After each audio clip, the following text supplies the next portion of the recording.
Music to the noise, yeah, the mess we make. Machine Pun Kelly get caught in the fray. Facts and logic with a twist of chest. Strip it down to truth, yeah, forget the rest.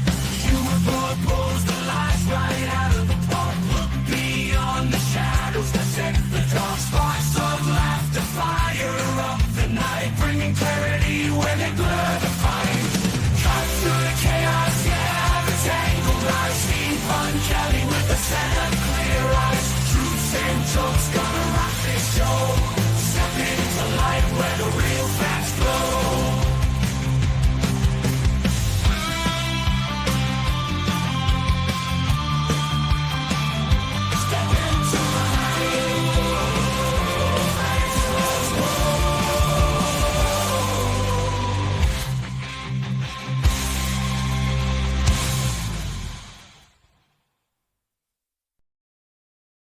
Hey, everybody. Welcome to the Pun Show. Hope you're ready to step into the light where the real facts glow. I hope you guys like my theme song. AI worked really hard on that. All right. So what are we going to talk about today? The first thing, we'll just dive right in.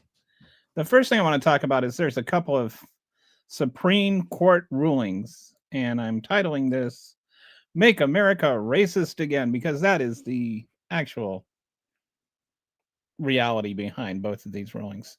The first one is on the Texas gerrymandering, and the second one is on the birthright citizenship case, where they've agreed to hear the birthright citizenship case, which they never should have done.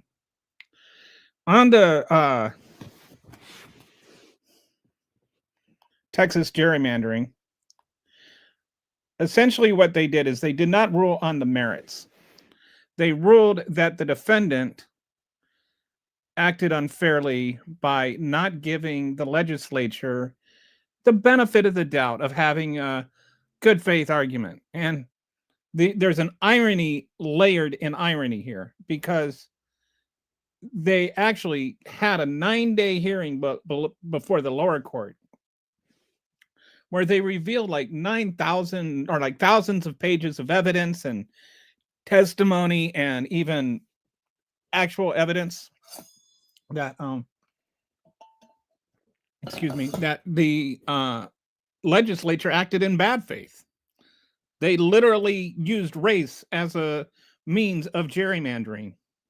They used the words race. They talked about race. And so they acted in bad faith. The assumption of good faith is like a tiebreaker. It's not like no matter what, they acted in good faith. If the legislature acted in bad faith and acted to racially gerrymander, that's illegal. But the Supreme Court ruled that the plaintiffs, in this case, the people that were suing to stop the gerrymander, were acting in bad faith because they didn't assume that the legislature was acting in good faith when the legislature was actually acting in bad faith, and the defense was actually acting in good faith by showing the evidence that the legislature had acted in bad faith. Then, to layer the irony on top of the irony, the Supreme Court reviewed like this 9-day worth of evidence over a weekend, and then just gave an unsigned order. So that is acting in bad faith. So the Supreme Court acted in bad faith by saying that the defense, or the plaintiff, which acted in good faith, was acting in bad faith by not assuming that the Texas legislature was acting in good faith when the Texas legislature was acting in bad faith. In other words, they just said, well, this is the Republican side, so we agree with it. And what we say goes, and that's the end of it. That's the end all and be all of everything. Ha ha ha. Sucks to be you libs. That's the actual ruling. The other ruling that came, or the other thing that came down, is that they're going to hear the birthright citizenship case. Okay. What you need to know about the birthright citizenship case is that when the 14th Amendment was passed, I think it was 1858, there was no such thing as an undocumented worker. In fact, that same year, they passed a law like inviting people to just come over to the country. They like literally made a law that you could not come over here illegally. The same time they passed the 14th Amendment. They invited they passed a law saying anybody that wants to come here, come here. They wanted immigrants to come here. So there weren't any laws, there weren't any visas. There wasn't any, like border patrol. There weren't people sneaking in and having babies. There were no illegal aliens.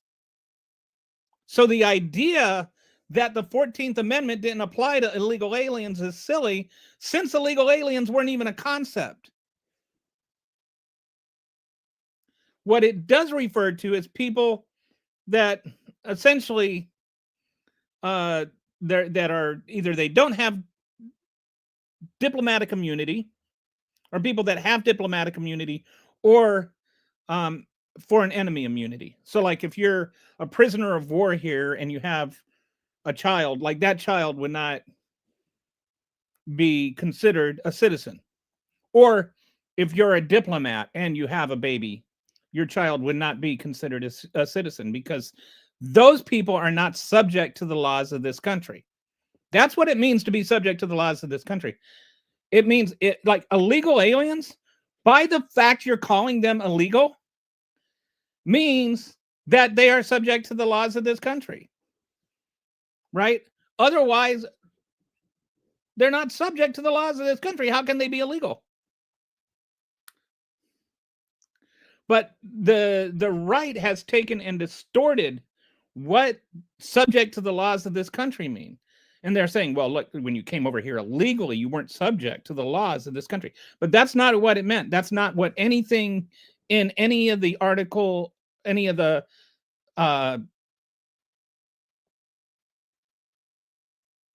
writings or arguments or debates about the 14th Amendment, none of that had anything to do with what we're talking about, because again, illegal aliens weren't even a concept. There were two types of immigrants. There were immigrants, and there were people that were over here for the most part that were just diplomatic families.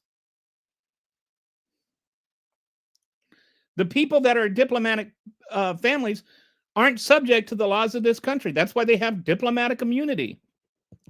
That's not a new thing that they created in the last 25 years so that people with diplomatic immunity could come over here and commit crimes and then have like a storyline on Law and Order.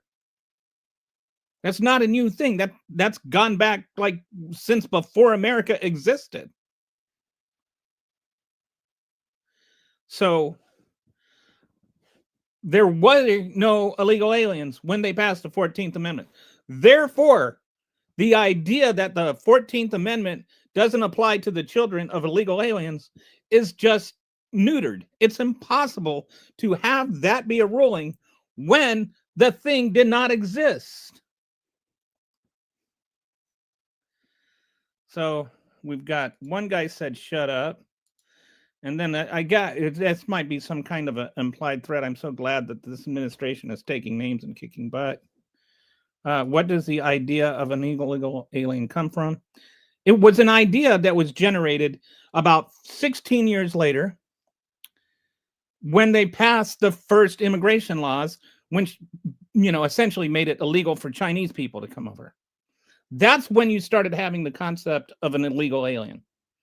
Years after the 14th Amendment was passed. And then since then, people who have come over here illegally, their children have been considered citizens because the 14th Amendment says if anybody born here is a citizen.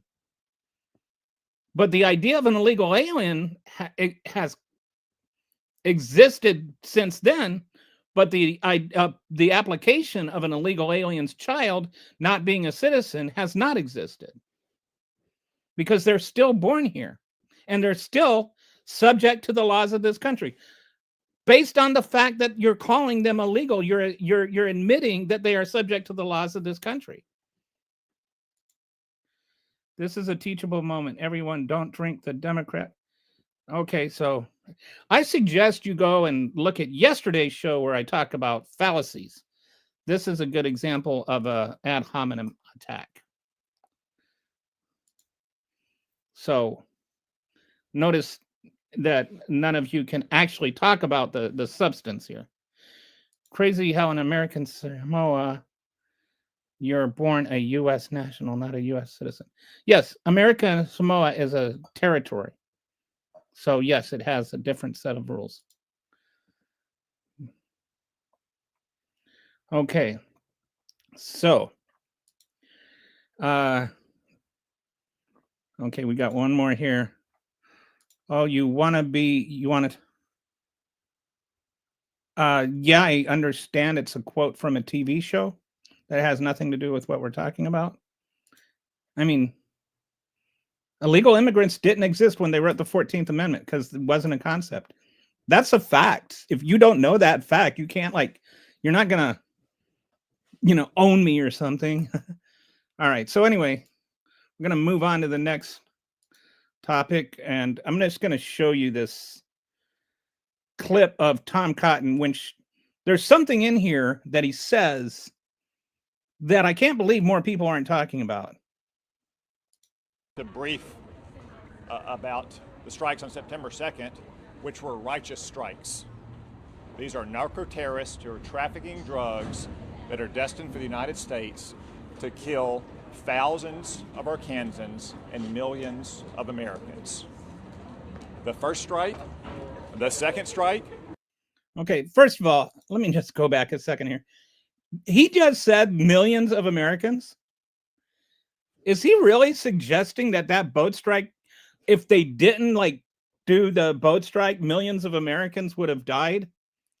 We don't even know that the boat was coming to America. Venezuela, as a nation, does not produce narcotics or fentanyl. It does traffic some narcotics, about 9-10%, I think. It's not even one of the world's leading traffickers of narcotics, but you do have narcotics get run through there and smuggled out. But 90% of what they smuggle goes to Europe. And from what I've heard, a lot of these boats weren't even coming to America. But millions of Americans? What does he think? Each grain of coke is going to kill somebody? That's such a patently ridiculous statement on its face. But let's go on and listen to this next part. The second strike and the third and the fourth strike on. So that's did you hear that? Let me play that again. The second strike and the third and the fourth strike on. How many strikes were there? Because he just said the third and the fourth strike. Were there really 4 strikes? Or is he just, I don't know. Is he saying if they're worth why is nobody asking about that? That's a heck of a statement to just say. What do you mean third and fourth strikes? Why didn't anybody ask him to clarify on that? Are you saying we fired at them 4 times? September 2nd were entirely lawful. They weren't entirely lawful? Well, just none of them were? But that's an opinion we'll address in a moment. And needful. They weren't needful. There is absolutely no proof that anybody was gonna die if you didn't kill them. And they were exactly what we'd expect our military commanders to do. No, it is not exact. I expect my military commanders to do what Halsey did, and refused to follow the order and resign instead. What exactly did you see in terms of the video of the second strike? Were there survivors? I saw 2 survivors. So this affirms there were survivors Trying to flip a boat. They were trying to flip a boat, which if you were just bombed out of the water and you're in the ocean, turning over a boat and trying to get back in it, makes sense. Loaded with drugs. How do you know the boat was loaded with drugs if it was turned over? How do we know the drugs, if they were ever there in the first place, weren't gone? How do you know if they were trying to flip it over, Do you have x-ray vision? How do you know what was under the boat? How do you know that what they were doing is trying to turn it over so that they could get back in it and you know, do something? Like, what wouldn't you, if you were like in that situation, regardless of whether you were trying to do something illegal or not, wouldn't your first instinct be to survive? I need to get back in the boat. Bound for the United States, back over so they could stay in the fight. They weren't in a fight. There was no fight to stay in. They were just boating. Like, whether they were smuggling drugs or not is moot. They weren't fighting. They weren't attacking anybody. There was no fight to be in. They were just attacked. And potentially, given all the context we heard of other narco-terrorist boats in the area coming. You had visual information, but you have never, like, there's no mention that there's other boats that are in the area. They just wanted to flip the boat over so they could get back in the boat and survive. To their aid to recover their cargo. This is all speculative. And recover those narco-terrorists.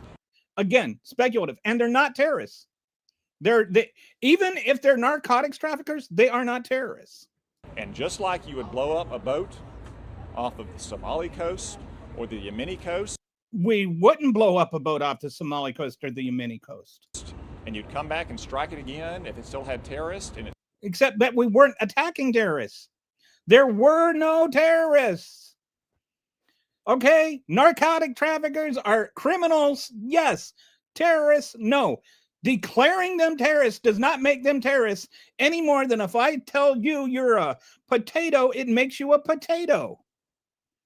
Just the declaration does not change what they fundamentally are. And none of these cartels have terrorist designs, political designs. None of them have political motives or goals. They are criminal organizations, yes, but criminal organizations and terrorist organizations are different things, and there's no authorization to just go out murdering people that are suspected criminals. Still had explosives or missiles. They didn't have explosives or missiles. What are you talking about? How are you going to be a drug smuggler on a boat with missiles and like, what are you, like, this is just fabrication now. You're just making stuff up. Admiral Bradley and Secretary Head said that exactly what we would expect them to. They committed war crimes. And I do not expect my Secretary of Defense or admirals to commit war crimes. Oh, wow. We got a bunch of comments. Probably some people that are going to be disagreeing.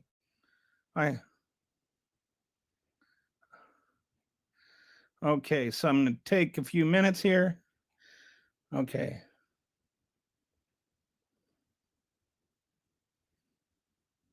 Oh, okay, that's the Huckleberry one. It almost seems contradictory, but I agree with you. Because most people don't go that deep and understand all the oddities of the modern state. Thank you. Okay, but I beg to differ. You failed to make the connection. You have an agenda. What connection am I not making? Why'd America use explosive munitions to bomb random boats? I didn't say it was a random boat. It was a suspected drug smuggling boat. But using munitions to bomb suspected, why didn't it?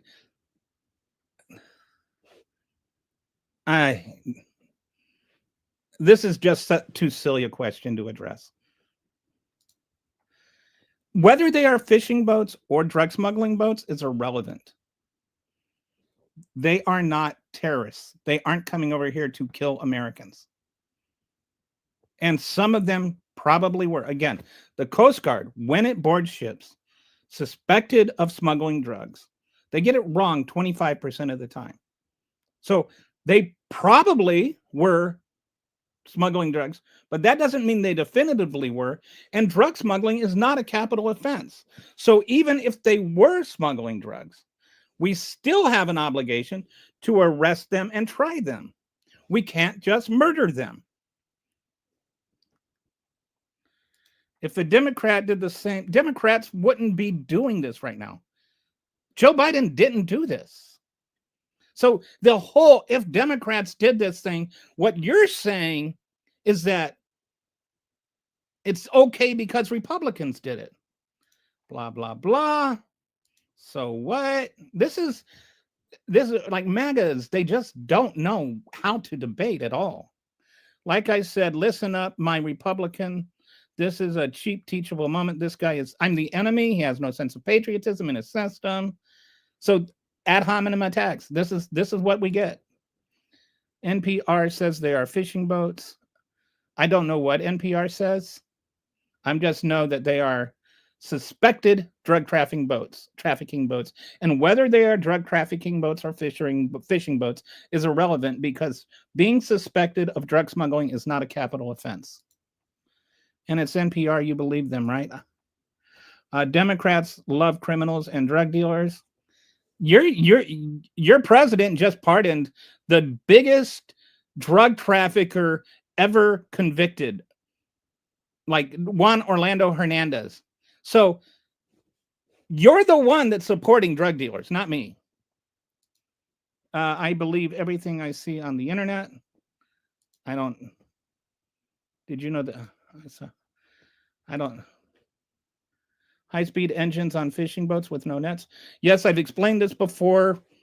They use some artisan fishing boats that go out to sea, have high-speed engines because they are catching fish, and they're like 300 miles out at sea, and they need those fish to get back to shore in time. But again, like they don't want their fish to go bad.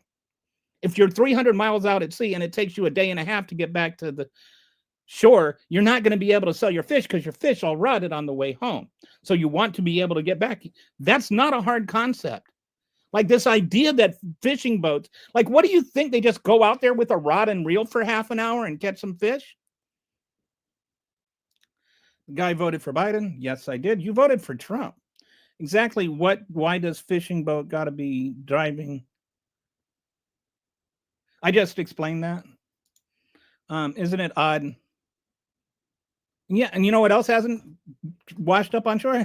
Any of the coke. Okay, blah, blah, blah. Well, yeah, this guy believed in Biden. See, they can't address the substance. They just, you voted for Trump. I voted for Harris. And you know what? I think that she would have been a better president. I think Biden was a good president. The fishermen do have outboard sorters. And again, this whole thing, like MAGAs have it locked in that you either, if you can prove there was drugs on the boat, then that proves it's okay to murder them. Drug smuggling is not a capital offense, and people still deserve trials, even if they're guilty of drug smuggling. This is one of the reasons I called this episode Unlawful and Disorder. Drug smuggling is a crime. Killing people you suspect of drug smuggling without giving them any kind of trial, without arresting them, just killing them on suspicion of drug smuggling is also a crime. It's a bigger crime. It's called murder. Extrajudicial killings is just a fancy way of saying murder. I am against murder. I am also against drug trafficking. But I can be against drug trafficking without being for murdering smugglers. Okay, this guy is just going to keep arguing about the fisher net thing. You are assuming, I'm not assuming anything. Right, darker than a witch's tit. Whatever. I don't even know what this is. This guy is an NPR listener. I actually don't listen to NPR. You can't be this stupid. Transporting the drugs. Again, whether they're transporting drugs or not is moot. Oh, I see. He's asking rhetorically. Yeah. I don't think transporting drugs, like what are they going to do? Throw cocaine at people and make them overdose? Shouldn't you be dyeing your hair blue and going? So you're one of those people that thinks that everybody that disagrees with you is like, and what does it matter if somebody dyes their hair blues or goes out to protest? Like, oh, You're one of those people that thinks the free speech applies to people that disagree with me. Remember the war on drugs. Yeah. I don't remember Congress ever actually declaring war on the cartels. Denial, is it a Z? I don't know what I'm denying. The guy does not understand what it means. I actually, you know what? I was in the military. I understand exactly what it means to be in the fight. And whether I've been in a physical fight or not is kind of nothing. Who are you? Did you graduate from grade school? Because you don't argue like it. So where were you when Obama? I was, again, I've talked about this before. There is a huge difference between Obama drone striking a suspected terrorist, an actual terrorist, and just bombing fishing boats on the open water.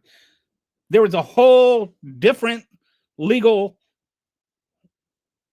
system involved there. And I assume you're talking about the kid, but they weren't targeting the kid. There was an actual terrorist that was supposed to be at the restaurant. My guess is the kid was there trying to find out what happened to his dad.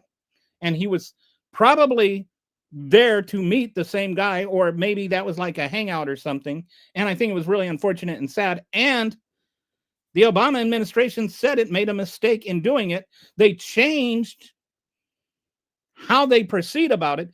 But ISIS was an actual terrorist group. Like, they actually planned and carried out terrorist attacks. And they were going after ISIS. They weren't going after drug smugglers.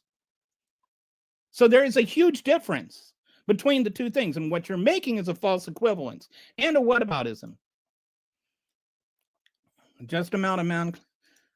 You know, they've lost the argument when they start just throwing out stuff about, you know, trans people not existing. Well, I guess we'll never know, because whatever. One single and this is true. Like, we literally have not seen any evidence that any drugs were on any of the boats. All we have, like, let's break this down. First of all, this is how their argument falls out. Thanks, Joe. This is how their whole argument shakes out. First of all, they're saying that the terrorist groups are narco-terrorists. Because, why? Because Rubio claimed they were narco-terrorist groups. But why did Rubio say they were narco-terrorist groups? Because Trump signed an executive order telling him to say they're a narco-terrorist group. Okay? Not because they're a narco-terrorist group. A narco-terrorist group has traditionally only meant two things. One, it means a terrorist group who is actually primarily a terrorist group, but then runs narcotics in order to fund their terrorist activities. And then the other is a narcotics group that carries out terrorist attacks to make government change that supports the government they're in. So, like, what's his name? Season 1 of Narcos. I can't think of the guy's name. That he was a narco terrorist, like murdering government officials and stuff so that he could keep his operation running. And then, you know, like, you have some terrorist organizations that have used narcotics to fund their terrorist attacks. But either way, a terrorist group is somebody who uses political violence uses violence to achieve political ends. And drug cartels are not in any way political. They are criminal. And that's a huge distinction, both according to U.S. law and according to international law. And according to international law, which the U.S. has signed on. Drug cartels are akin to the mafia. They are not akin to ISIS. They are entirely just profit driven. They do not care. They're not have some government ideal. If I called Marco Rubio potato, He wouldn't magically become a potato. Designating somebody something they are does not make them that thing. It's how hard is that to understand? These are not narco-terrorist groups. They are designated narco-terrorist groups, but they are wrongly designated narco-terrorist groups. And why are they wrongly designated narco-terrorist groups? Because Trump said so. Then they were considered to be, we're in an armed conflict with them. But we're not in armed conflict with them. They're not engaging in combat with the U.S. military. Like, they aren't actually doing that, but Trump designated it. Trump said they were. And so, poof, they were.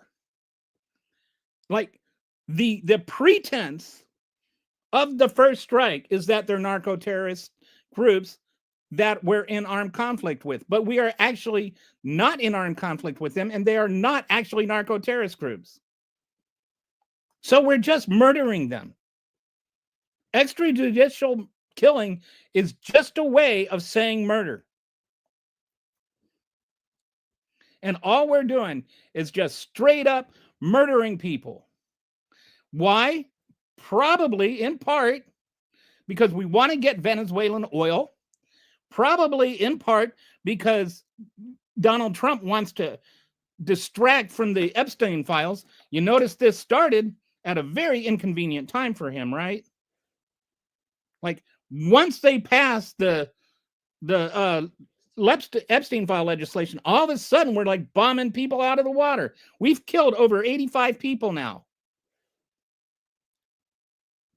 And whether they are drug traffickers or not is moot. Again, if the Trump administration is right on every single count, that's just 85 counts of murder. If a cop sees a van driving by and it's a van that he suspects with good reason might be smuggling drugs, he can't just pull a rocket launcher, a shoulder-mounted rocket launcher out and blow the van up. You can't just kill people because you think they're smuggling drugs. I ate Mexican food and okay, well, thank you for sharing. He's mad because we're making stuff up, really, but maybe it's I don't even know what that means. They had informants, and again, doesn't matter if they knew there were drugs on the boat or not. If there were drugs on the boat, it's murder. If there weren't drugs on the boat, it's murder. It's murder either way. And if they did know there were drugs on the boat, they knew there were drugs on the boat because they had actually arrested other smugglers that told them information that let them know that there were drugs on the boat. So you're actually hurting our counter narcotics operations by murdering these people. Simply delicious as you. Are you? Oh. Cartels are terrorists. They aren't. The left loves to kill babies, but cry over drug dealers. Little old man. Okay. Prove it. Then. Yes. And that's the thing. Like, if you're so concerned, why, and this is like, I would really love to hear this explanation, because our best sources of information, like, if you're actually worried about combating drugs, then one, you want to get the people that are smuggling these drugs to flip. Once you kill somebody, they're not flipping. So you're not getting any intel from this. Number two, we have lost our alliances and intelligence sharing with the UK and Canada because they don't want to aid us in murdering people. So we've actually hurt the narcotics we've hurt our counter narcotics operations by doing this in multiple ways. So if you're really concerned about the narcotics trafficking, shouldn't you be worried about the strategy that we're employing instead of just defending Trump? Like, if you want narcotics to be stopped, shouldn't we be employing the best strategy to stop narcotics? And the best strategy is not killing people. The best strategy is to capture these low level people and then get them to flip and testify against other people and to give us intel. So, like, the whole, if your like argument is that they, not Joe, but the previous guy, if your whole argument is we know we have this intel, we know that there were drugs on those boats, how did we know? And how are we going to know what drugs are on what future boats if we keep killing people? Okay. Now we've just gotten into full-blown just disgusting viciousness. All right. You remember that time? So this guy believed Biden was Shark's attack. He has no credibility. Were you there when Donald Trump fell asleep in his cabinet meeting? Simply Delicious has a fruity name. It was a fishing boat. Okay. I don't know where you came, like, anyway. It was fishing with a racing. Okay, but again, like, whether, who said it was the middle of the night? And yes, they have fish in the ocean. I know this one is going to come as a mind blower to you, but yes, they have fish in the ocean. Do you think that the fish just live? Like, where do you think fish live? Okay. So, yeah, I know. So, just, my goodness. I think it's relevant because he's just, yeah, I think that the resources in Venezuela are probably very much attached to it. Like, again, like, this is, if you really wanted to go after the narcotics officers or the narcotics trafficking, one, you wouldn't be pardoning Juan Orlando Hernandez. Number two, you wouldn't be pardoning the guy that was the head of finance that laundered money for the Sinaloa cartel. Number three, you would actually be targeting the countries that traffic narcotics. Why would you go after Honduras or go after Venezuela before you went after Honduras or Colombia, when Colombia is actually the biggest producer of narcotics in the world? We're not doing the things that we would do if combating narcotics were our motive. We're doing things and justifying it with this veil of a motive. If what we wanted to do was to combat narcotics, we would not be doing the things we are doing. So don't use combating narcotics as a thing to justify what we're doing.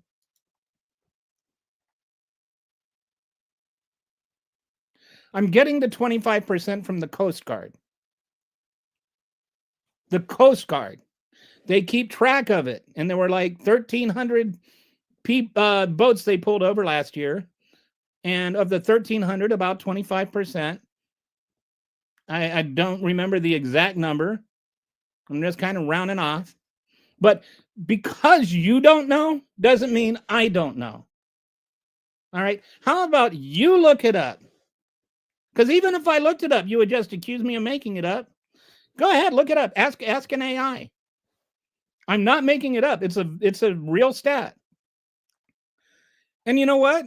While you're at it, why don't you admit that I'm right when you do look it up? And if you're so bothered by my fake statistics, which is actually real, then accept that my reasoning behind that statistic is also valid. If the United States is getting it wrong 25% of the time they board ships, when you bomb 25 boats out of the water, you're probably killing 25% of those boats had innocent people. So you're killing innocent people. Yeah, they were fish. This guy. It's just like they're incapable of processing information. If they had drugs, it does not matter. They can still be prosecuted. They can still go to jail. It is not a choice between them being able to murder people and them not being murdered. You are a Democrat, mostly, even busy. I don't even know what that is. Christ is king. And guys advocating for murder and dreaming of a whites only Christmas. I'm dreaming. Okay. It's a shuttle boat. Democrats don't debate, they murder. I'm sitting here trying to debate, and you're just accusing me of murdering people. Meanwhile, you're defending actual murder. Okay, I'm going to just scroll through, see if there's anything substantive here. You didn't address the substance when he was going through.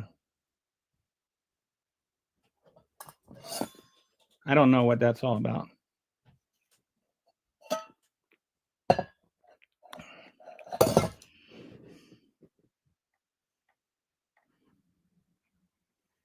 I have no idea what this means. I don't know who Gilbert, I don't know what all that's about. Typical Democrat, always changing. You're not addressing the substance.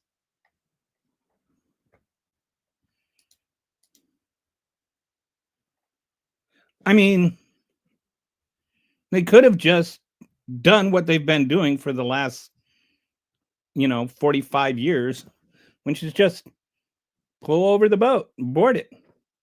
Like, that's how we've effectively done this for decades. So if you're against murder and you're against drug, because the two things are not the only two options. I can be against both. Like, you don't have to murder people to stop drug trafficking. There's more than two options. You can stop drug trafficking and not murder people. It's like possible to do both at the same time. My point. I don't know what this guy thinks he's. And I haven't contradicted myself. And I do know what substance is. Anyway, so now he's just like running victory raps around his L, I guess. Was the war on unrecognized? I don't know what unrecognized workers mean. Do you mean undocumented workers? And I don't know what that has to do with this. Yes, I was really in the military. And no, my daddy did not get a cushion job behind the desk.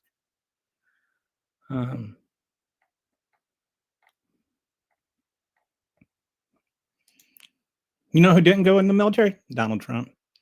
Got you with some. Yes, I explained that the drone strikes were actually against legitimate terrorists. Are you going to tell me that ISIS isn't terrorists? It is different. And also, Donald Trump used drone strikes. And I never complained about it. When he was actually killing terrorists with drones, I didn't complain about it. It's like you only complain about Obama using drones. Trump used drones. Bush used drones. Drone strikes in the war on terrorism is very different than what we're talking about here, because ISIS and Al-Qaeda were actually terrorists. Cartels are not terrorists. They do not have political designs. They have not attacked America. Both ISIS and Al-Qaeda actually attacked America. They are actually terrorist groups. That's the difference. Why is that hard to understand? And it's like you won't even accept that I said that this is my distinction. You won't address that distinction. You're just gonna just hole up in your little talking point and hide there.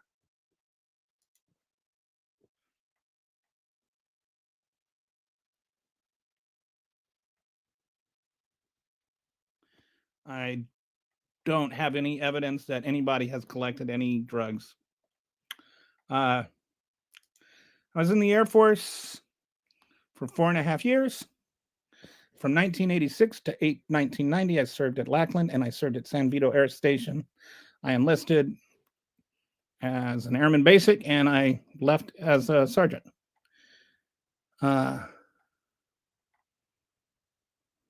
Yes. Okay. All right.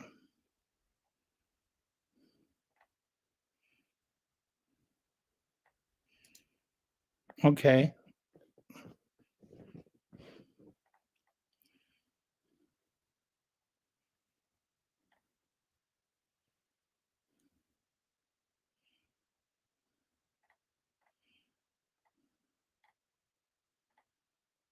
Okay, so just looking through everything is just like dumb ad hominem attacks or like stuff like this. Sure.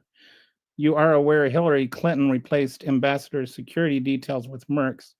No, I'm not aware of that, and it's made up. MAGA.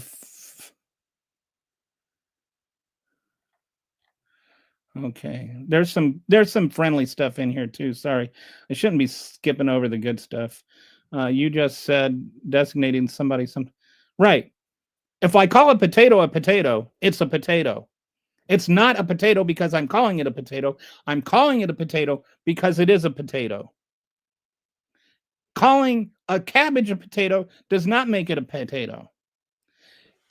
ISIS and this is why I think it's important that you understand that I'm defining what a terrorist group is. A terrorist group is a group that has political designs. A narco-terrorist group is either using narcotics to fund its terrorist activity, or it's using terrorist activity to support its narcotics trafficking.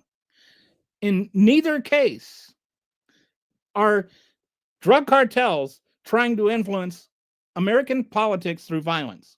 If you can tell me how they're doing that, then I'm open to hear it. But that's what terrorism means. It means you're trying to make political change through violence. And that is not what any cartel is doing. Okay. So this is there what is the thinking here, Franklin? Or Frank or whatever your name is? I love it when demos rats try to tell us to think. I'm not telling you how to think. I'm just telling you what reality is. I'm just like telling you what I think. You're free to disagree with me or disagree with me. But I have like a basis in what I'm saying, and I'm just asking you respond to the logic of what's going on instead of just going on these screeds that are made up, fictional counter arguments. This is not, I did not tell you how to feel. I did not tell you how to vote. But you're over here just trying to, whatever. The Republican Party has no, and this is like they don't. This is I would like to really point this out because I think this is a really valid point. Republicans do not offer. They're not saying, we really need to do something about the narcotics trafficking, and this is the best way to do it. And then get mad when people say that's not the best way to do it. That's not what's happening. What's happening is they're bombing boats and then they're using narcotics trafficking to justify it. But if you're trying to stop narcotics trafficking, that is not the best strategy. Strategically, it's a bad answer. The holy trinity of MAGA: denial, deflection, and delusion. All right, so it's sooner or later. I got to get to the main thing I wanted to talk about today.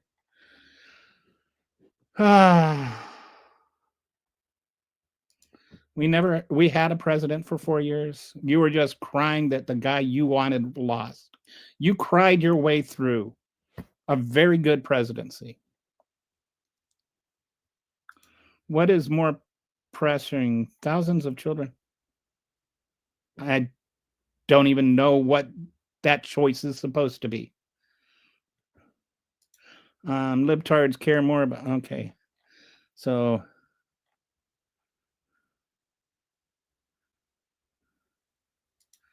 I'm using my computer to do my fighting for. I don't know what that means.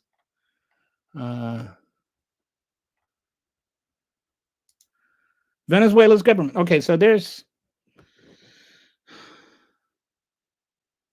So he is against Venezuela government. I assume you're saying it's because he was, his election was fraudulent. I agree with that, and I agree that what's his name, Gonzalez, the guy in Spain, who actually won the election. I agree. He should be reinstalled. Why isn't Trump saying that Gonzalez should be reinstalled, or should be the president, the guy that actually won? If it's really about democracy, why isn't he saying the guy that won the election should be the president? Why is he defending Bolsonaro in Brazil and putting a 50% tariff on us, when what Bolsonaro tried to do and failed to do was the exact same thing that Mercado did? Like, why is that? Can you answer that? Why is it that it's okay for Donald Trump to overturn an election, but not for Mercado? Like, if there was a, and by the way, Joe Biden said it was a fraudulent election and that Gonzalez should be president. That was the U.S. position in 2024 when it happened. This is not a new position by the United States. What's new is not actually saying the guy who won the election should be president. I don't even actually know what an 8-ball is. My IQ is 69. It's going up. I checked. 69. I get it. So I know. It's all these words that you don't understand that are multiple syllabic. It's the government. I don't know about that. See how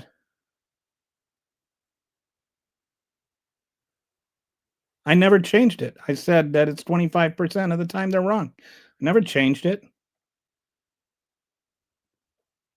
I don't. What did I change it to?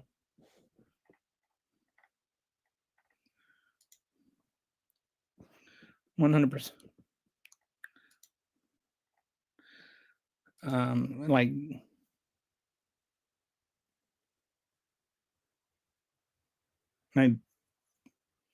anyway, sorry, just clicking through these. You admit that you're going backwards.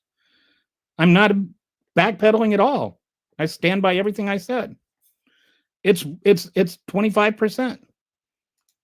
I mean, like it's like 25.7% or something. I'm rounding off. No, we're processing bullshit. No, but you're just not. You're just saying crazy crap.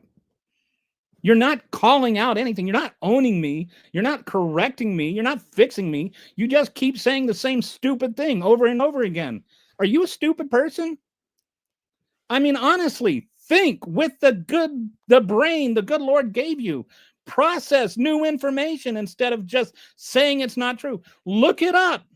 Look it up. Look up the Coast Guard. How often they get it wrong. Look it up instead of just yelling stuff over and over again. Denialism is the enemy of learning. Like, learn. If somebody tells you something that's not true, you can always look it up and prove them wrong. But it's definitely... All right, hang on. Because I'm in the middle of a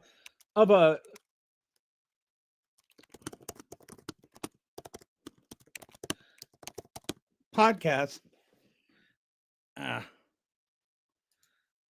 don't have time to like go and look up a link for you. Just look it up. I'm not talking out of my butt.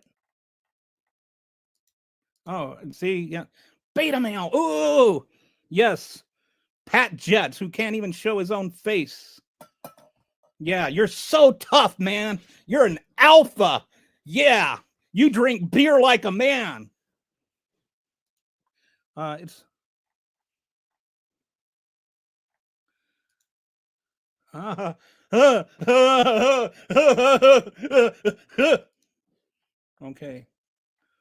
All right. So, all right, let's deal with. All right. There's just like these people are just. I mean, like this is MAGAs. They just get outraged. They just keep saying like. Anyway, it's cool that I got all these comments, but uh, you know who's in hell? Charlie Kirk, gargling Jeff Epps. Sorry, it's a PG channel, but yeah, I'm pretty sure Charlie Kirk and Henry Kissinger and Rush Limbaugh are all hanging out down there. No, I'm not losing my bleep. I'm mocking you, dude. Do you realize you are being mocked? I'm pretending to be you. You're the one that's sitting there furiously pounding away on your keyboard, acting like a bohemian carpet dragger.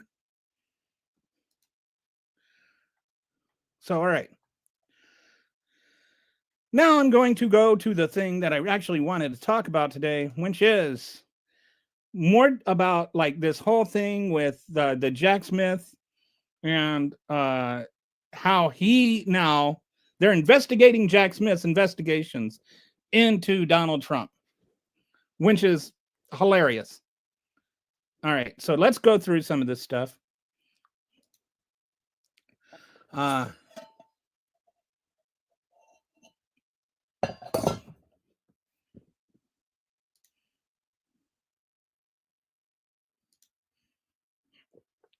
understand that you're not here anymore, Frank. Whoa. And did I accidentally delete all my comments? Whoops, I didn't mean to do that. Oh, well. Sorry.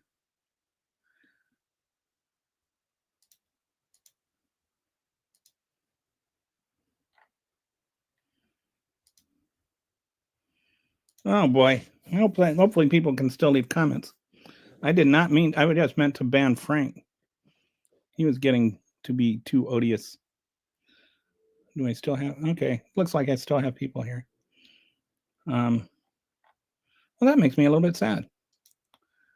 I did not mean to delete all the comments. I just meant to get Frank out of here. All right. So, I wonder if people can still leave comments. Hopefully you can still leave comments. But anyway, I want to go in and talk about Jack Smith and the Trump investigations. All right. So let's start off. There's been just an overview. Let me hang on. I'm going to just do one thing real quick to make it easier for me to do this. All right. So Trump faced unprecedented legal scrutiny as both candidate and president, including investigations into Russian election interference, January 6th Capitol attack, and classified documents handling.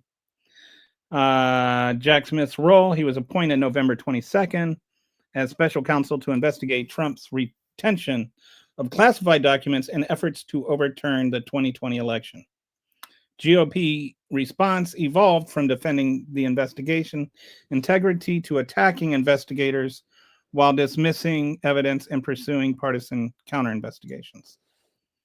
So basically, the GOP is trying to investigate Jack Smith to delegitimize his elections or his investigations into actual crimes that Donald Trump actually committed. They're more concerned about Trump's crimes being investigated than they are about the crimes being committed. And I find this incredibly ironic when they're defending their murdering people on the high seas without even investigating them, without giving them any kind of due process of law. And I would like to remind you that while the cases have been paused while Trump is president, none of them were ended. None of the evidence was invalidated. None of the charges against him were proven to be wrong. Every single charge holds.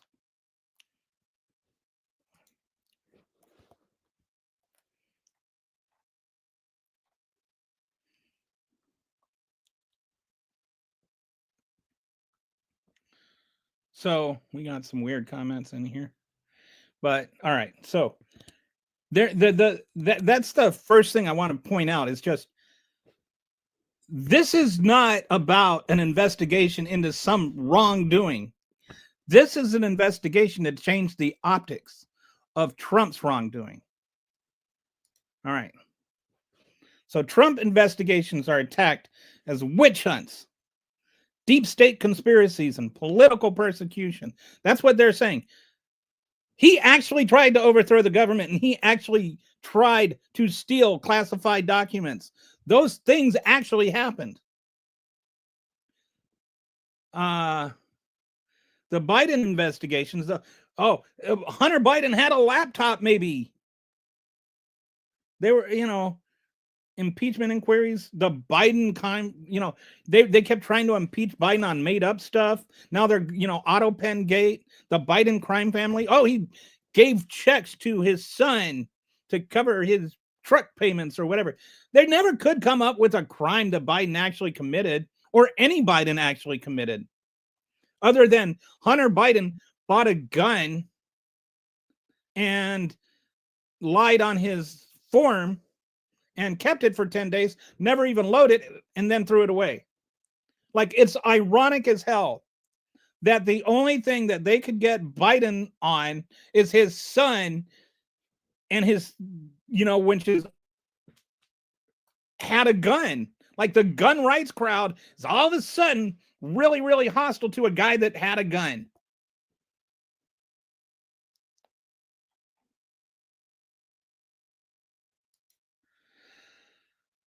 He killed 4 Americans with his drones. One of them was on purpose. The other 3 were by mistake.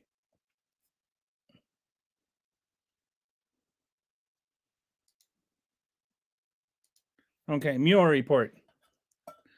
Confirmed Russian interference. Multiple Trump campaign contacts with Russians and potential. Okay, so first, let's go into the Russia investigation.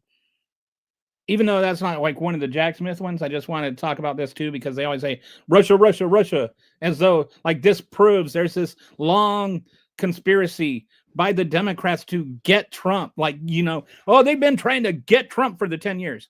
All right. First of all, the Mueller report came out in 2019. Mueller was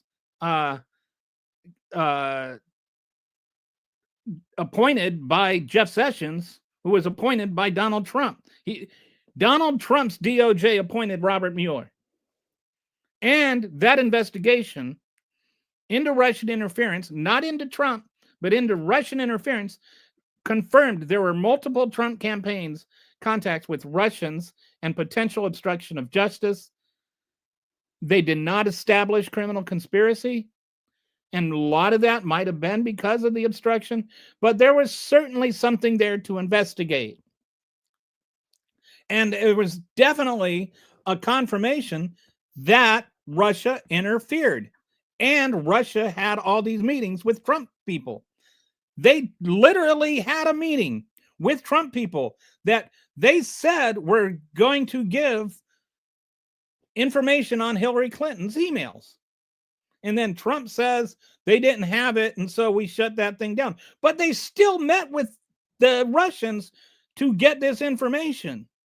So the idea that Russia was was trying to manipulate their election and Trump was willing to go along with it is not only not worth investigation, it is actually true. The only thing that's in question is whether or not Trump actually agreed to anything. Critical finding, investigation origins were legitimate and not so then the Horowitz report, there was another investigation into the investigation to decide whether or not the Mueller investigation was a valid investigation. And they found that the investigation of the Mueller investigation was legitimate and not politically motivated. They found 17 FISA process errors affecting all applications, not specific to anti-Trump bias. So there is this one thing with the Carter Page application where there were some procedural things that were wrong. And the Carter Page investigation actually had very little to do with the big picture. Carter Page was actually ended up, I think he got acquitted or like it was the allegations against Carter Page turned out to not be true. But they were not significant to the findings, right? It was just an excuse that the Republicans took this one thing and they pulled it out of context and they amplified it and they tried to make it look like the whole thing was wrong because the one thing was wrong. So the GOP and Trump, they want to claim the investigation was a hoax targeting Trump when actually it was legitimate campaign, and then systemic FISA problems existed across all cases, investigation properly predicated. The 17 FISA application, they went through 4 years before, and they looked at all the FISA applications, and this was a systemic issue in FISA applications. Actually, the number of these kinds of errors were less for the Trump campaign than typical. Like, they did need to overhaul and change how the whole FISA process worked, and they did so based on what the IG reported. But it does not mean that there was, as Trump would have you believe, like some kind of wholesale, hoax thing going on. All right, so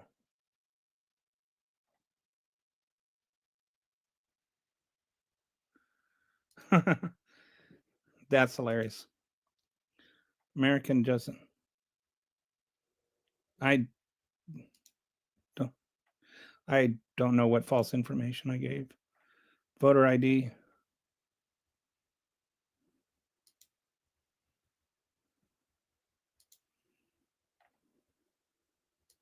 I don't know what.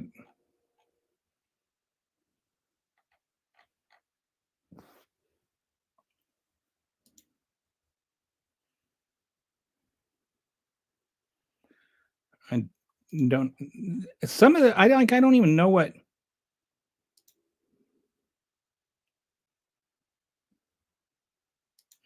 Okay, so we're past the boat conversation. All right.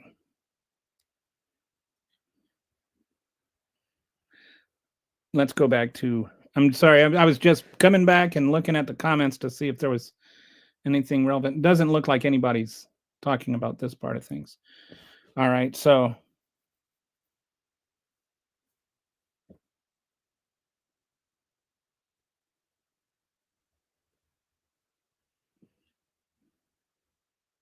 All right, so. Okay, so then this is what the January 6th committee found. And I know that Republicans want to just reject anything the January 6th committee found because, it says bad things about Trump. Not because it's wrong, not because it's false, but just because it's the January 6th committee. That's called dismissing something out of hand.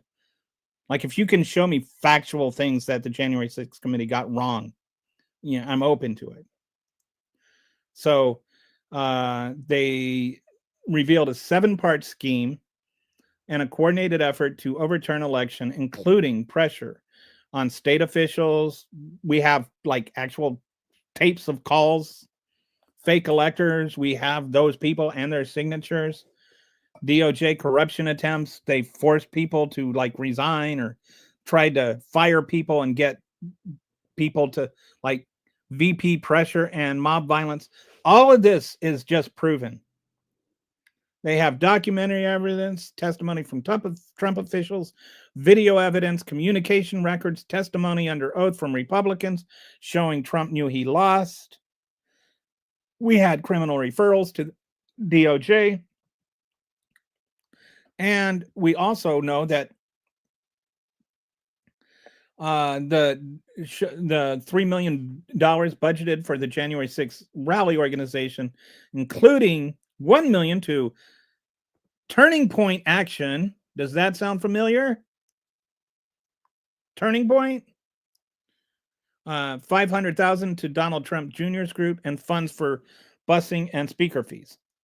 So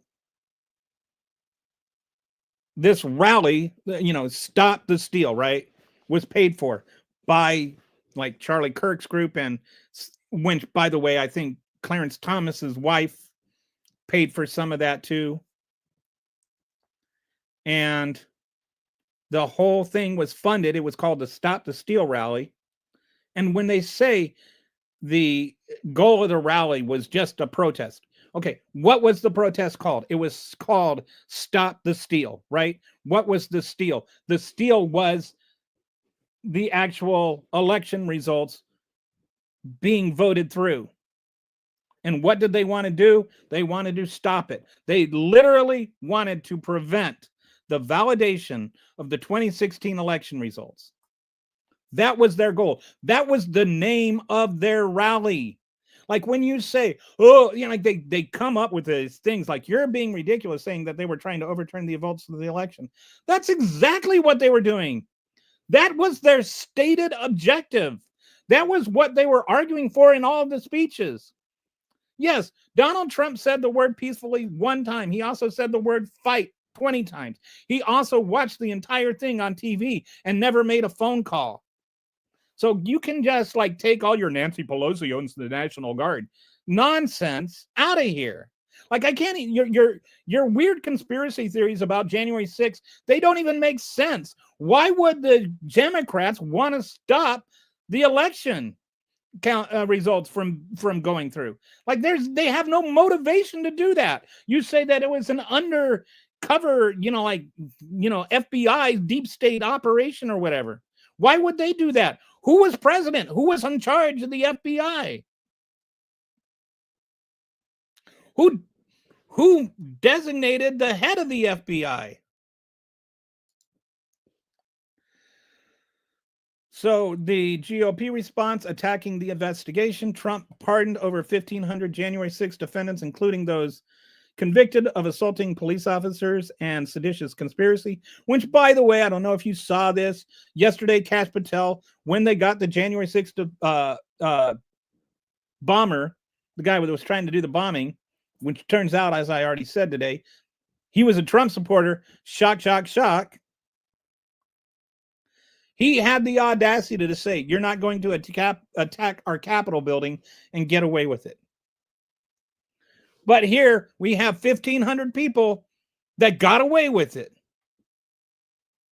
including seditious conspiracy, which they're saying that Mark Kelly is guilty of because he quoted the UCMJ.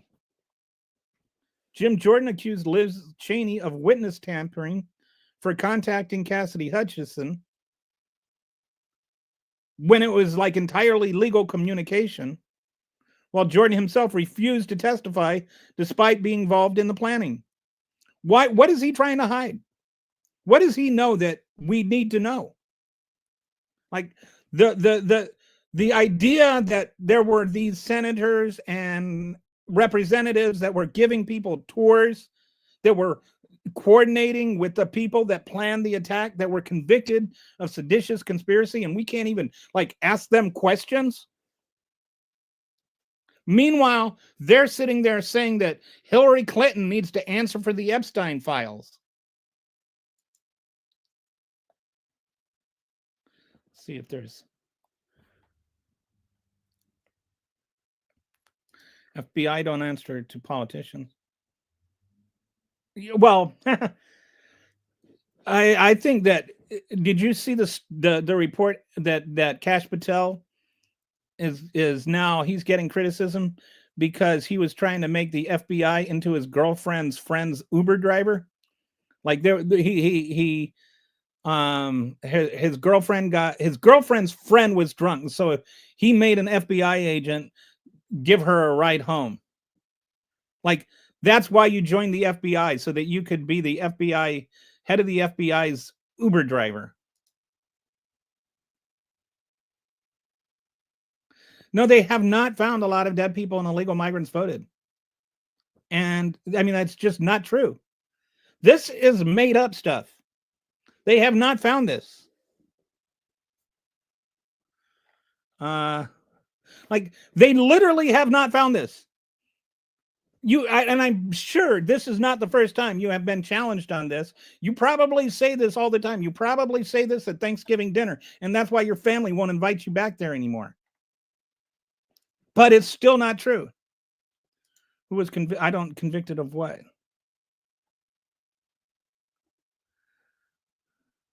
There was a plan to overthrow the government. There was literally a plan to overthrow the government. Like, do you not know that Peter Navarro went on MSNBC and told, what's his name? But like told the whole plan, called it the Green Bay sweep. There was a literal actual plan to overthrow the government.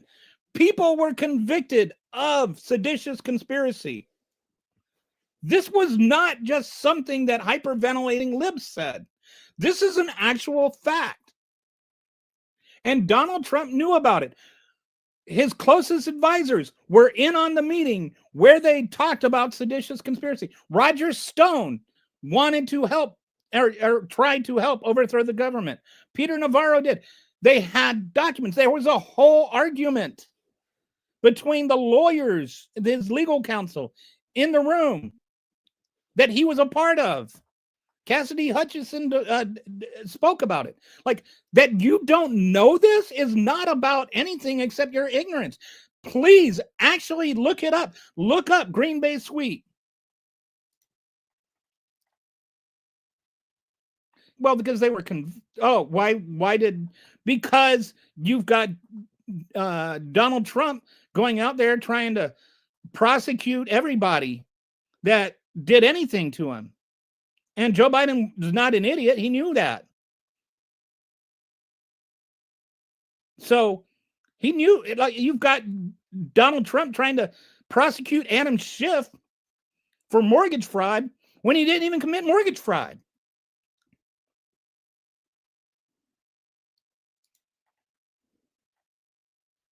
Take your pills, bro.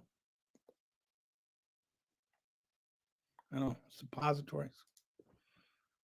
The evidence wasn't destroyed. It's online. You can go look it up. There was no evidence destroyed. Unless Trump took it down.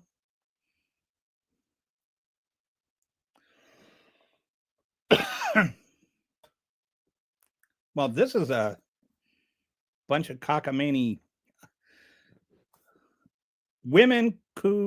It's Ku Klux Klan. There's no L in the first one. It's Ku Klux Klan. Have committed sedition. Nancy Nadler, Zuckerberg, Hillary, Obama, bringing invasion to subvert our citizens and nation. Well, that's a lot of word salad. Guarantee this guy boof swine. I don't even know what boof means. And I actually stopped drinking about 3 months ago, so good for me. Where are you getting your false information? I don't know what I have said that is false. I'm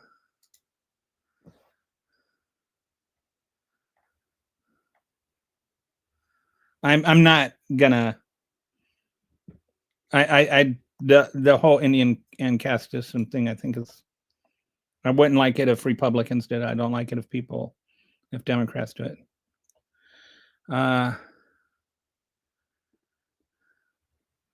This is just like throwing words together.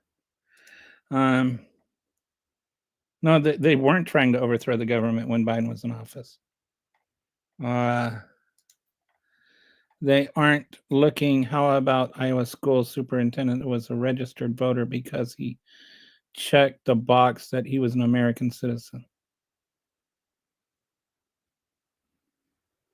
I don't know about that.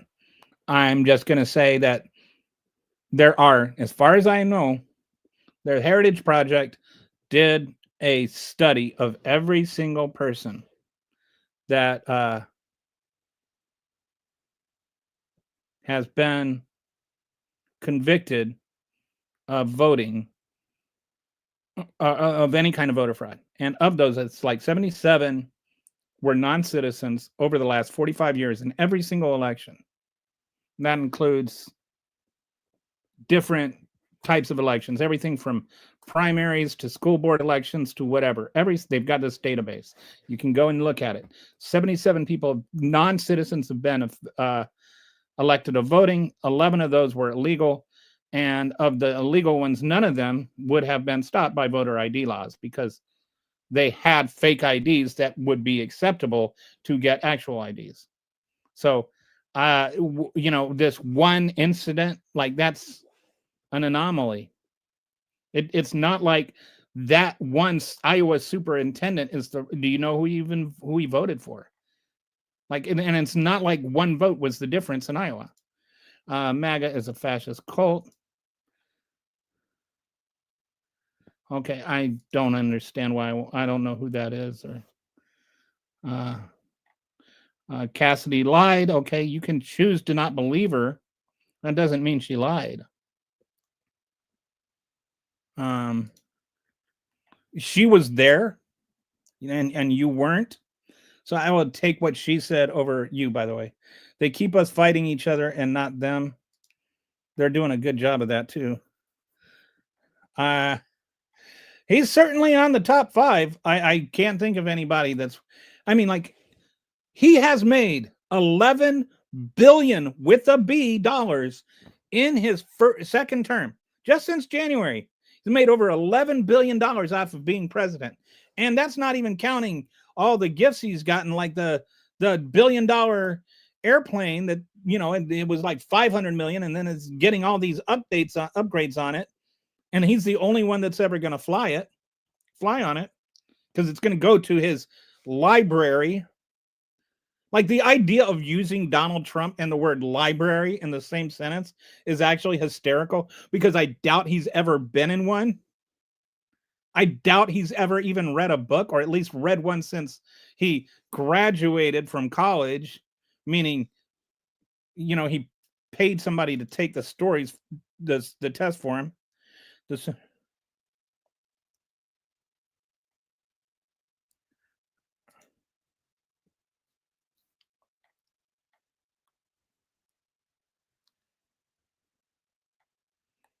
Yeah, the take your meds, blah, blah, blah. I can't believe how many stupid humans there are. The fascists so mind-numbingly stupid. Okay. The guy that was arrested by ICE. Okay, I don't know what that has to do with January 6th.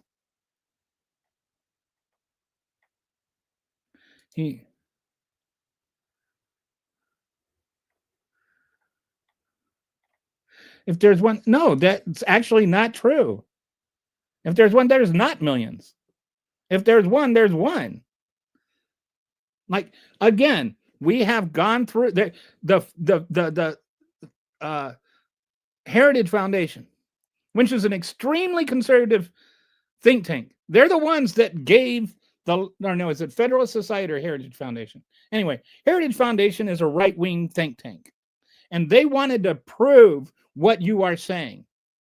So they developed an exhaustive database of every person who's ever voted, like since 1982, I think.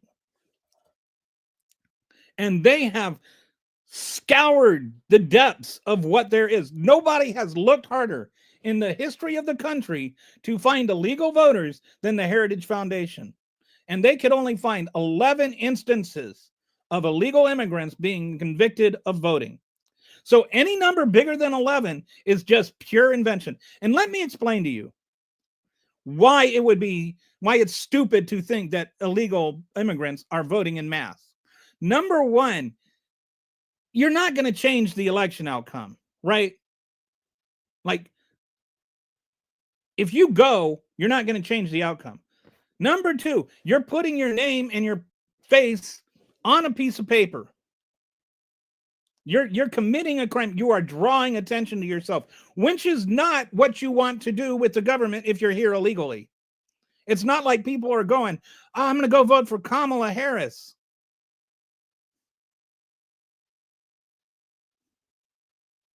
I'm going to do it illegally. Why would they? What would their incentive be?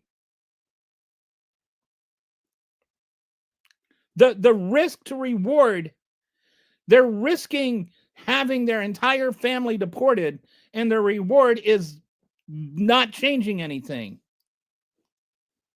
Do you think that illegal immigrants are, going to change the results in Texas? Like, no. Like, just think about it.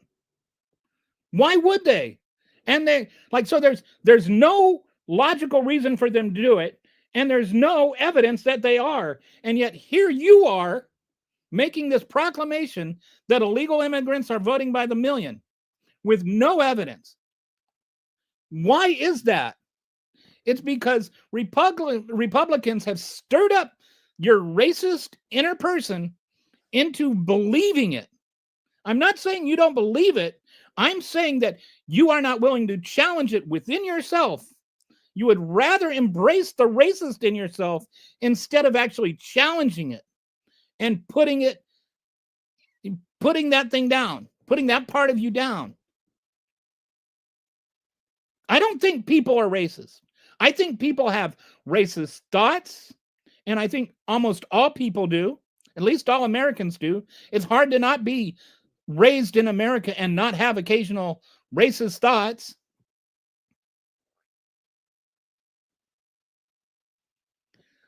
It's not whether or not you have them, it's what you do with them once you have them. If you can say, oh, that's a racist thought, I deny it. That's the difference here. You were fed racist propaganda and you chose to believe it. That's on you.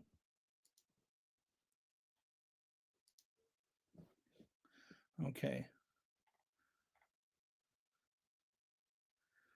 I don't know if that's aimed at me or somebody else. How is the MAGA a fascist cult? Did you not see the picture where like people were literally praying to the golden statue of Trump? You want to tell me you're not a fascist cult? Leave one comment of something critical of Donald Trump. Tell me something Donald Trump has done wrong.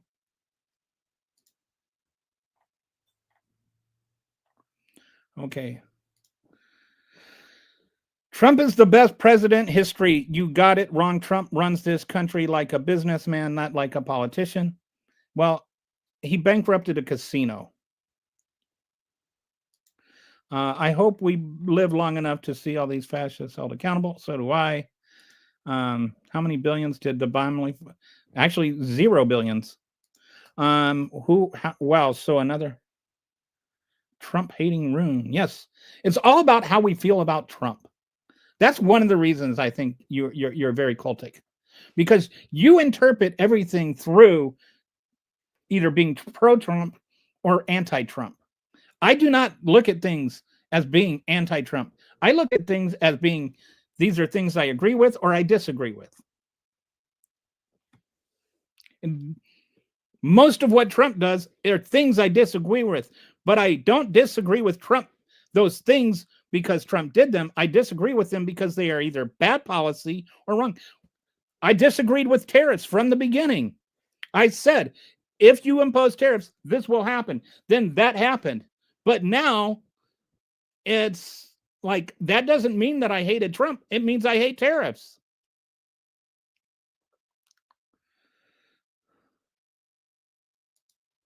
Okay, so let's move on. Sorry, I'm going to miss some comments here. Oh, Democrat, I don't even know what you're talking about there. Democrats murder people that don't agree with them. Democrats haven't murdered anybody. Even the Charlie Cook shooting wasn't a Democrat. Like, you guys just accuse everybody that shoots anybody of being a Democrat and say they're a trans person, and then that makes them a Democrat.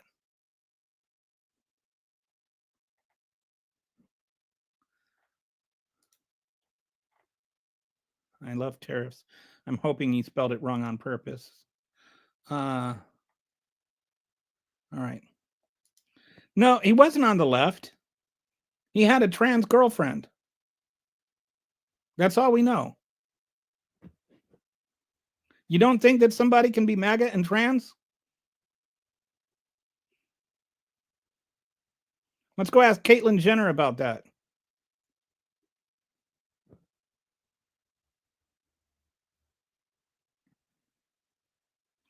All right, so let's go back to this. Whoops. Okay, the phone records. Right.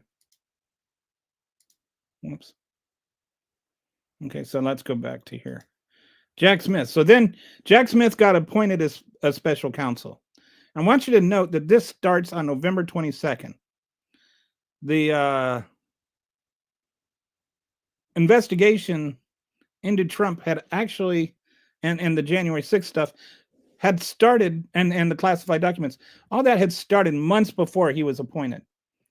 He was appointed on November 22nd. And there were 2 investigations, classified documents and the January 6th election interference case. Jack Smith was a career prosecutor with the DOJ. He had prosecuted war crimes and public corruption cases. He had also published or processed war crimes at the Hague International Crime. He'd been on a big stage before. In fact, I think while the investigation started, he was literally prosecuting crimes at the Hague.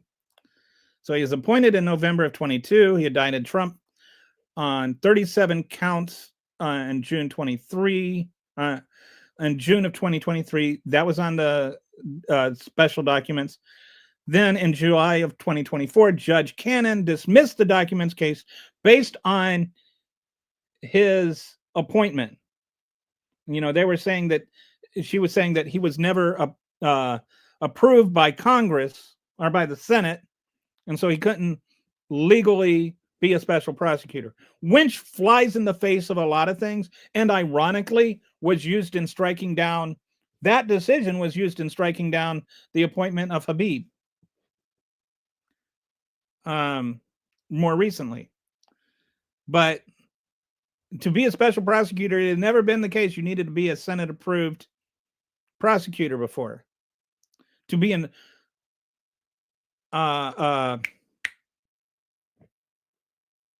U.S. attorney, you have to be approved, but not to be a special prosecutor. So most people agree that if this had gone to appeals and had itself worked out, that her striking him down would have been overturned. But again, this is not on the merit of the case. He actually stole secret documents. The evidence was still there. It's not like he didn't steal the documents. This is a technicality that wasn't even a valid technicality. But, you know, she was pro-Trump and she was going to try and get him off no matter what she did. She had multiple rulings that were overturned and incredibly biased. So then Jack Smith dropped the case after the election because Trump was going to be president and because you can't prosecute a sitting president. He did not. He actually suspended the whole thing. Like they can pick the prosecution back up after Trump leaves office. It's just while he's president. But then in January, he submitted his final report and resigned. One of those has been published. The other one, now they're blocking the report because, of course, there's nothing in it, right? Okay. So let's see what. There's some bad taste Charlie Kirk jokes in here. I know I didn't like Charlie Kirk when he was alive, and I'm certainly not going to saint him when he's dead, but I'm not going to make jokes about his death either. Like, I think he was a really horrible person, and I think that this kind of idea of lionizing him and making him sort of martyr or some kind of saint, he was literally lying about trans people when he died. He was a horrible person. He hated all kinds of people. Huh. That's weird. Yeah, he was a hateful little He was a hateful little dude. I wonder what happened to my Twitter feed. Everybody that was on Twitter just dropped. Anyway, Charlie Kirk was a jerk. That actually rhymes. Kirk the jerk. But that doesn't mean he deserved to die. I don't think people should be shot and killed because they're jerks. Trump cannot. Okay, so yeah, I knew this would. All right, so let me explain something here because I knew somebody was going to say this. Yes, the president can classify or declassify information, but some information, for instance, like nuclear secrets, can't just be declassified even by the president. But even the documents themselves are never classified. The information on the documents is classified. You can't just say, I want to take this page out of here, but it's classified, so I'm declassifying it. Poof, I'm the president. I can do this with my mind. There's still a process that you have to go through in declassifying it. What you're arguing is that anything that was on those pages, if it was declassified, it would have been subject to the Freedom of Information Act. And any newspaper in the world could have asked for that information and then published it in a newspaper. Like, think about that. Is that your belief? Do you think that it's all legal? Do you think that our battle plans to Iran could be publicly known? Or our nuclear submarine designs should be publicly known? If they were declassified, the information, not the documents, was declassified. And that's why it has to go through a process. Let's say there was a page that had all our undercover agents throughout the world. And he had that piece of paper in there, and then he could just say it was declassified. But then all those names become unclassified. And then anybody can share that information with anybody they want. And it's not even illegal. And if they were declassified, why did the Trump lawyers say that a judge needed to review it and determine which things were classified and which things were not? Like, there's a whole lot wrong with I can declassify it with my mind. When you declassify something, it actually still has to go through a process because that information is getting declassified. So, for instance, let's say those agents, undercover agents in foreign countries, are still over there. You'd have to bring them back and take care of their safety before that information actually became declassified. So, yes, the president does have authority over what is and is not classified. They can decide to classify something or not, but he can't on a whim just say this page is declassified and then run out. He can't just take it to the bathroom and take a shit and then come back and say, oh, it's classified again. The classification process is not that sloppy because the actual information is actually very, very critical to our national security. And we don't know what the damage was.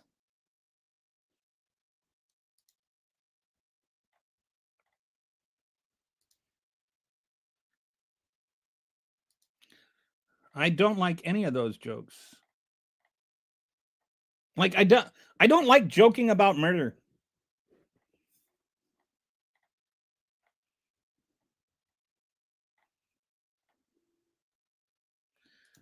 I don't understand, like, why is George Floyd coming up? George Floyd shouldn't have been murdered. Charlie Kirk shouldn't have been murdered. Like, why is it we even pick and choose who we're allowing to be murdered? Trump didn't do his homework, you guess. I'm not sure where we got on EU and oil from Russia. All right. Okay. Wow. It's like some of you guys have ADD or something. Oh, wait, we got Simply here saying something. You figure that you're the only one that can run your mouth. Well, I mean, on my podcast, yeah. I mean,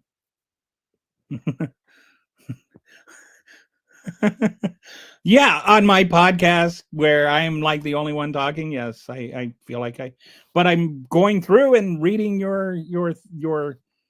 uh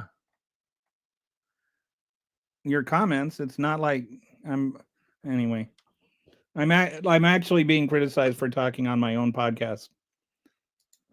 Okay.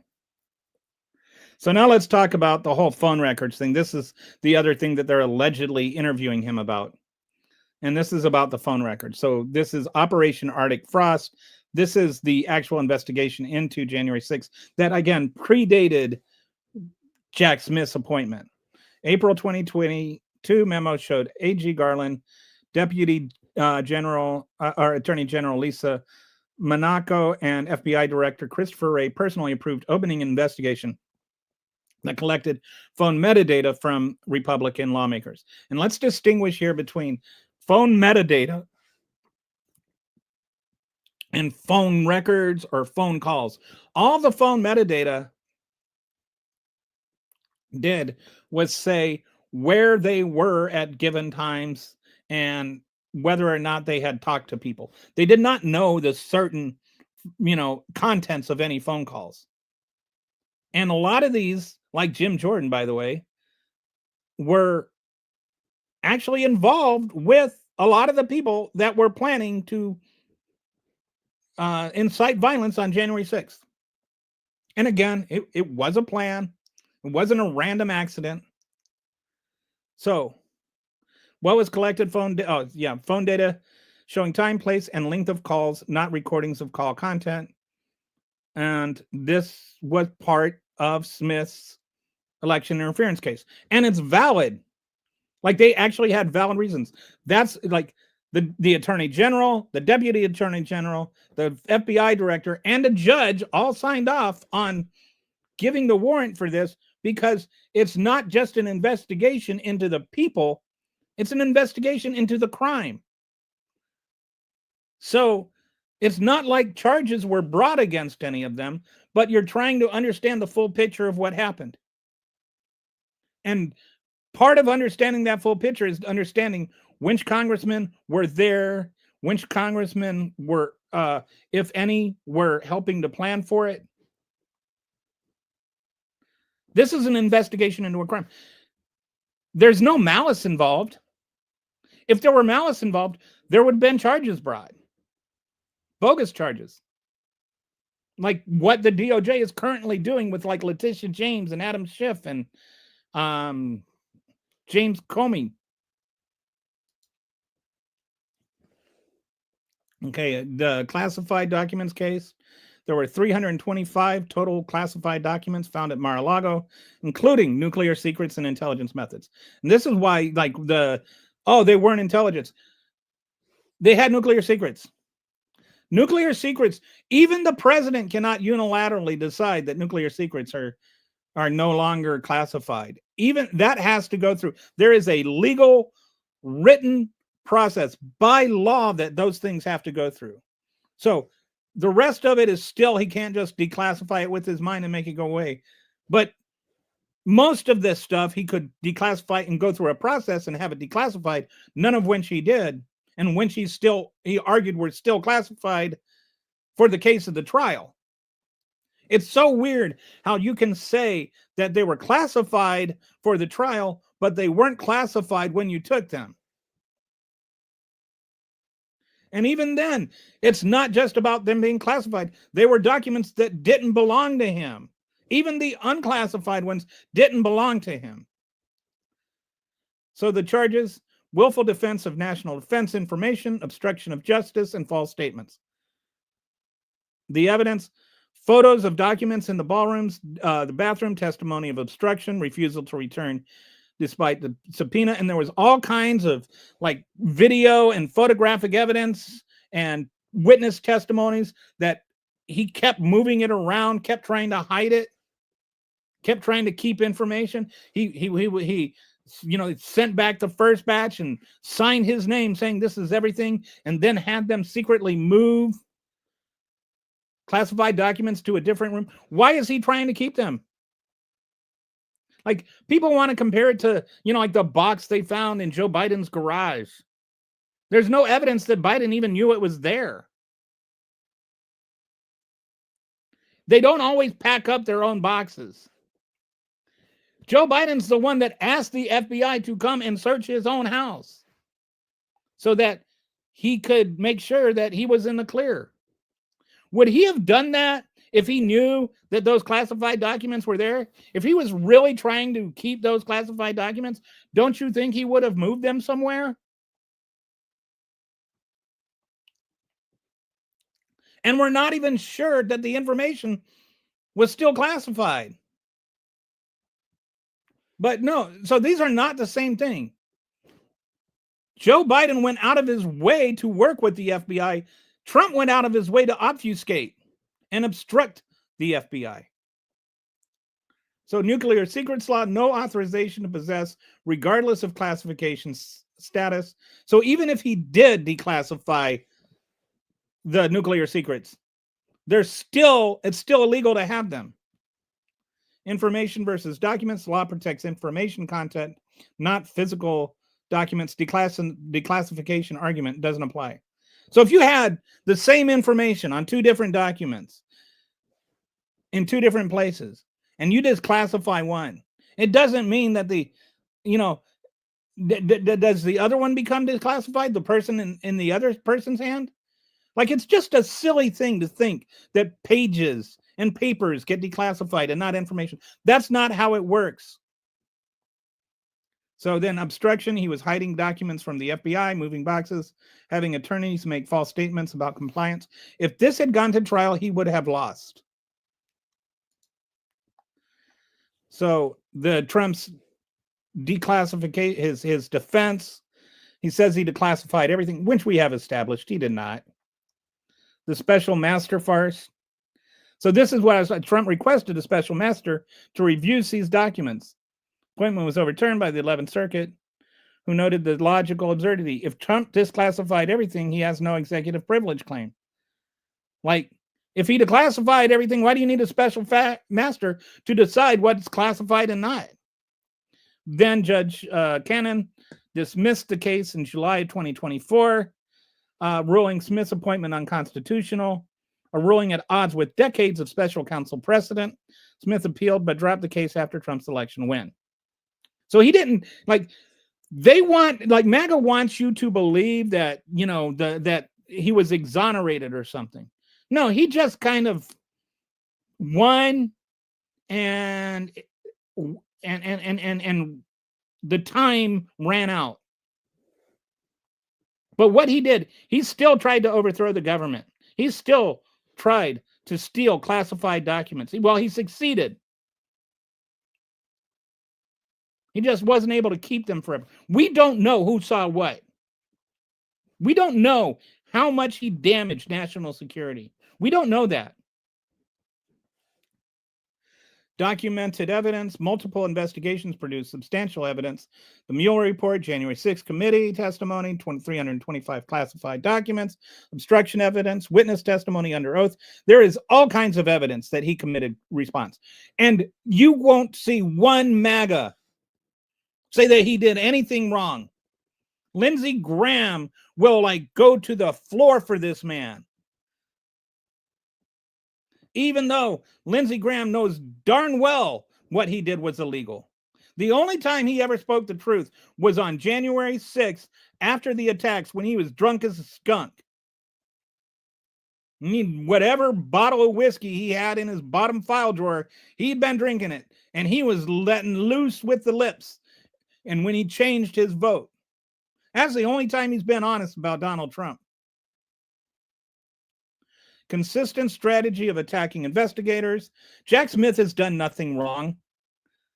Letitia James has done nothing wrong. Bragg did nothing wrong. None of them have been wrong.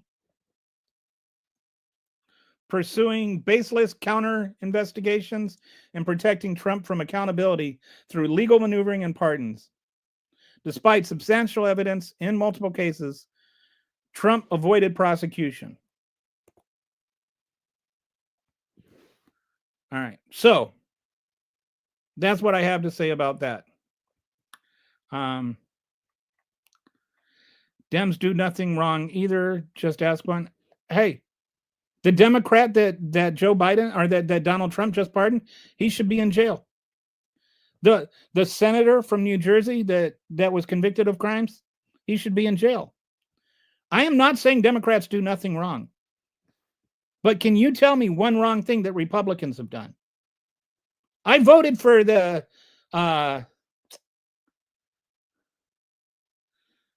governor in Illinois. I was living in Illinois at the time. I can't remember his name. The one with the hair that Trump pardoned. Yeah, Democrats do things wrong. I am not saying Democrats are perfect. But can you tell me one thing that Trump has done wrong? And if I say that, they'll be like, "Oh, he hasn't killed enough immigrants yet." Who is Lindsey Graham was drunk. Watch his speech that he gave on January 6th after the chaos. He was so obviously under the influence. Go dig him up. I don't know who I'm supposed to dig up. MAGA often escape immediate consequences due to the power of the office, media loyalty, and mobilized voter support. And I think, to a large degree, you had like Merrick Garland and Joe Biden were traditionalists and institutionalists, and they actually didn't want to institutionalize the Department of Justice. So they almost overswung in terms of not responding to actual crimes. Like they should have right away. That should have been one of both of their first priorities, is to go after. Like I would have, I think that what they should have done is when Mitch McConnell wouldn't vote to impeach and said, you've got a, judicial system, use that.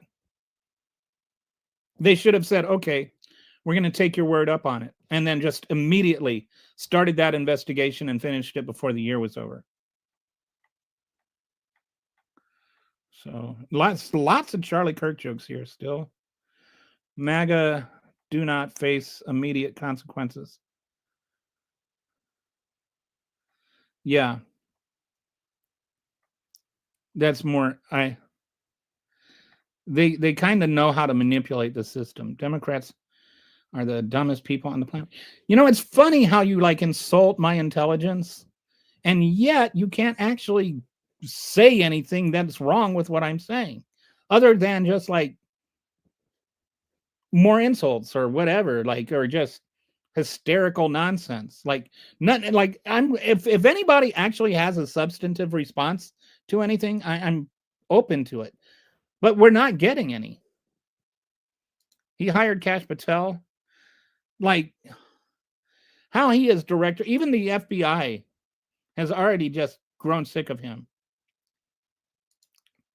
Trump lives in his own head. I'm not sure he does. I'm not sure anybody lives up there. He can't even stay awake for the cabinet praise meetings anymore.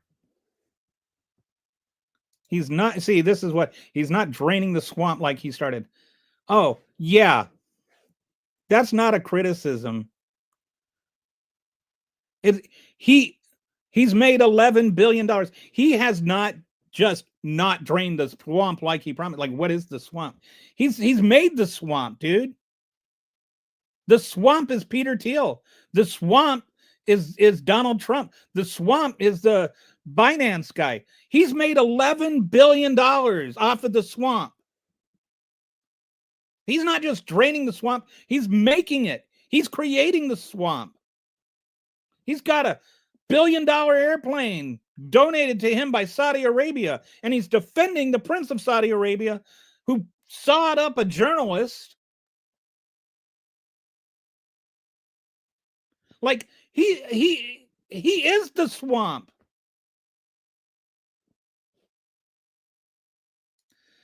How did he make 11 million? Okay, when he pardoned the Binance guy, the Binance made his own currency Bitcoin thing, and just gave it to him. And now it is currently worth $11 billion. So he pardoned the CEO of Binance. Then his family makes $11 billion off of crypto. And within months, and you want me to believe those things? And they weren't, and the crypto was made by the Binance guy. Binance is like a crypto exchange. That's how he made $11 billion. Look it up. Like, look up things. And I know that they're not telling you about this on Fox News. And they're not telling you about it on MS Now either. These are like, but they're valid. They're very real. Look up Trump Binance crypto. Yeah, I mean, yeah, exactly. Like this is they're Trump 2028. I'm gonna own the libs. Woo hoo hoo. Look, like no, he's not gonna win in 2028. He's not gonna run. You think that and like JD Vance, like JD Vance inspires who? Erica Kirk, who dresses like a couch. Okay, Nasty Pelosi made 30. Okay. No one can talk sense into Trump. Trump chose himself as the World Economic Advisor. The swamp is the illegals and the drug cartels he's pardoning, or the drug cartels he's murdering. Which drug cartels are you talking about? Are you talking about the drug cartels like Juan Orlando Hernandez helped?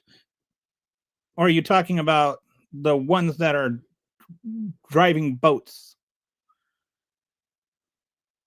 And how is the swamp illegals? Like that doesn't even make sense. Nothing, like this is just an irrational thing. That's not what he meant when he said the swamp.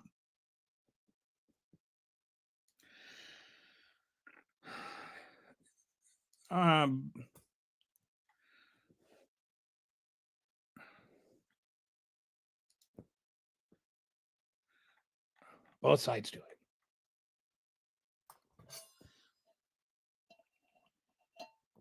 Along with a homophobic insult. Okay, if both sides do it, then why aren't you criticizing both sides? Why are you using Nancy Pelosi allegedly making $30 million? Legally, by the way. She hasn't broken any laws. With Trump pardoning people and then getting billions of dollars in recompense. Like, can't that be just seen on its face? That plane isn't Trump's. I'm aware of the technicality, but Trump is the only one who will ever use that plane.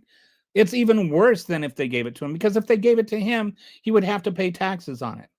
Instead, they give it to him. He doesn't pay taxes on it because the government, it's owned by the government now. The government puts $500 million into trussing it up for him.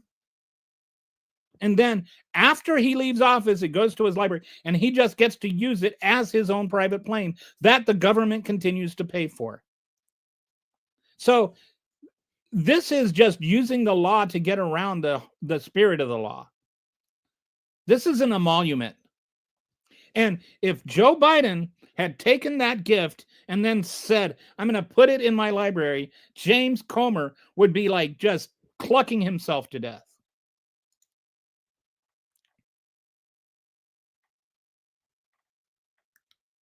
So and then we got Todd saying good for him. Like, it's okay when it's okay when Republicans do it. That kind of. Do you want us to believe that there's nobody making money on insider?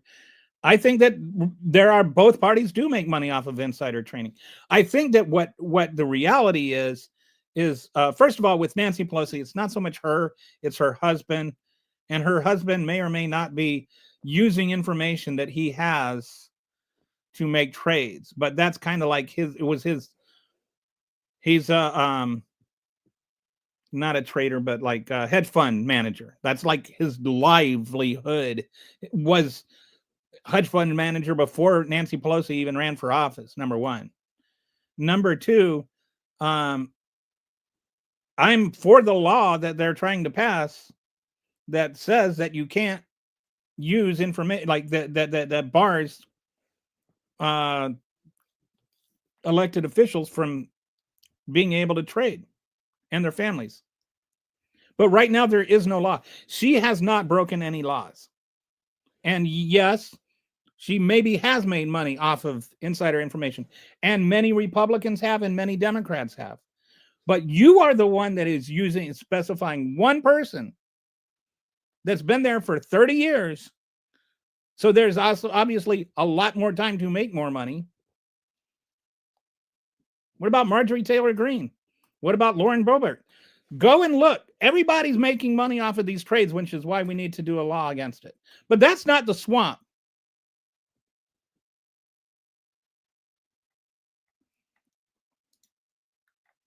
MAGA support horrible behavior by rationalizing actions, dismissing evidence, prioritizing political identity or group loyalty over evidence, voting their own rights into non-existence. Well, this is like one of the most cogent responses I've seen. Everything of this is absolutely 100% true. This is a great comment. Trump gives them the green light to act like an animal. We nicknamed J.D. Vance as Peter Pan. He never grew up. That's way too nice of a nickname for him.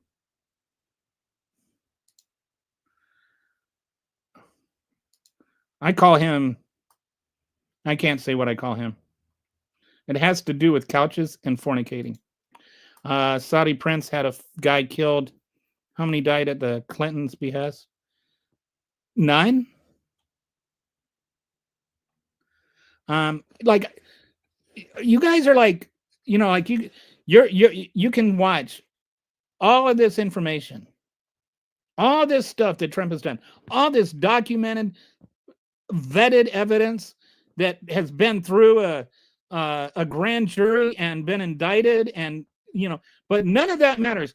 But somebody on Twitter said that Hillary Clinton had somebody, you know, killed, you know, or Obama's cook died or whatever it is, and it's all of a sudden that's a grand conspiracy. If they know anybody that ever died, they're the reason they had them killed. 200,000 salary, she a millionaire. I mean, yeah.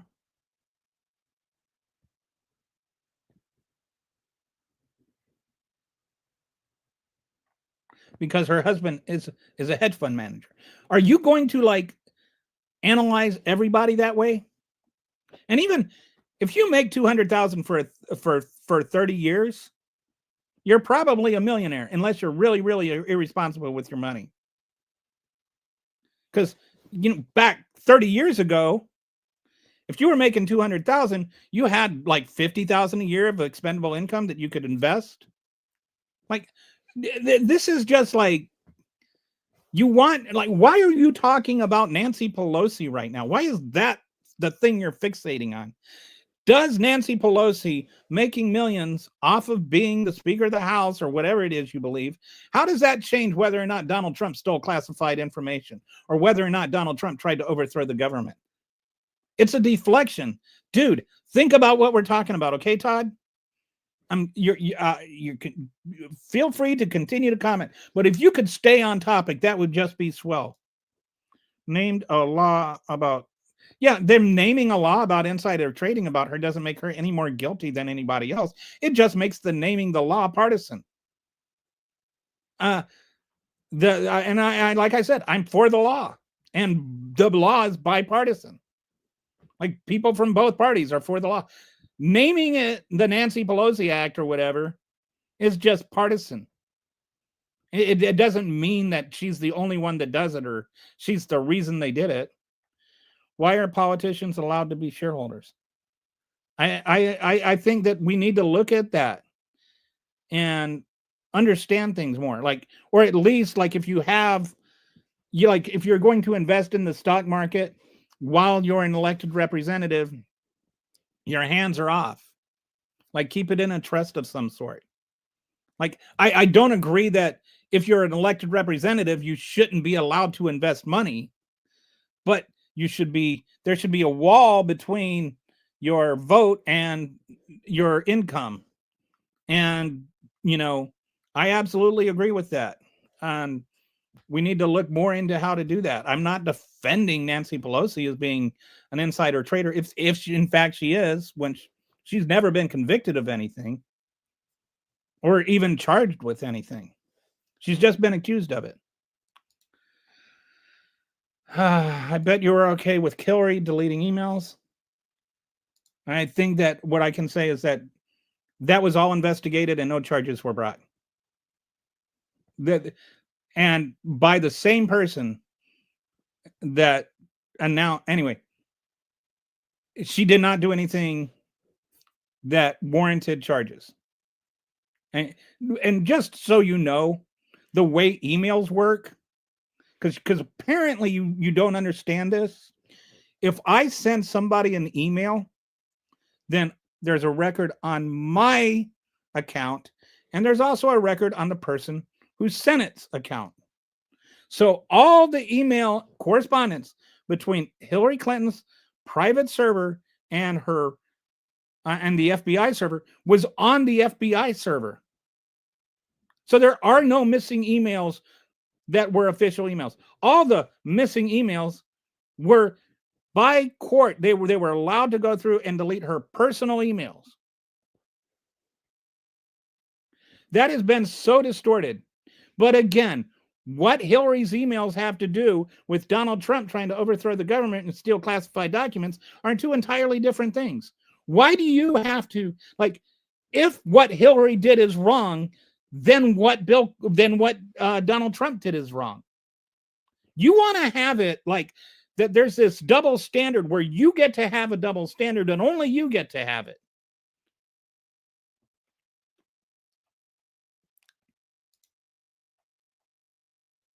I think that why do politicians own $1.7 million homes? I think there is some. It's not that all millionaires became millionaires by being congressmen. A good portion of congressmen and senators were millionaires before they became congressmen and senators. And because they were millionaires and they had large stock portfolios before they ever became representatives and senators, they also have stock markets and whatnot now, our stocks and stock portfolio now. So I think there's an easy correlation thing here. And correlation isn't causation. And a good example of this is two things that correlate really, really well together are ice cream sales and shark attacks in Florida. And if you look, both of those things, like the numbers are almost perfectly aligned. And so somebody could look at that and say, buying ice cream causes you to be attracted or attacked by sharks. When in reality, the weather warms up, so you're more likely to buy ice cream and you're more likely to go to the beach. And if you're more likely to go to the beach, you're more likely to get attacked by sharks. The correlation is not the causation. Neither one is causing the other. It's just there is another thing that causes both. So the stock market has been going up for years, and you have rich people that run for office because, frankly, you kind of need to be rich to run for office. Like most people that are living paycheck to paycheck can't just run for office because they need to make money to live. So just the default that you need to make money to live keeps most people from having the time, energy, and money to run for office. So there's already a correlation there. It's not always a causation. And I'll say that for like any politician, I don't care what their party is, unless you have certain instances like Lauren Boebert, where, they thought she would be a win, and the RNC like really backed her candidacy and gave her, basically she didn't have to worry about working because she could live off of her campaign funds. But most people aren't giving that campaign fund.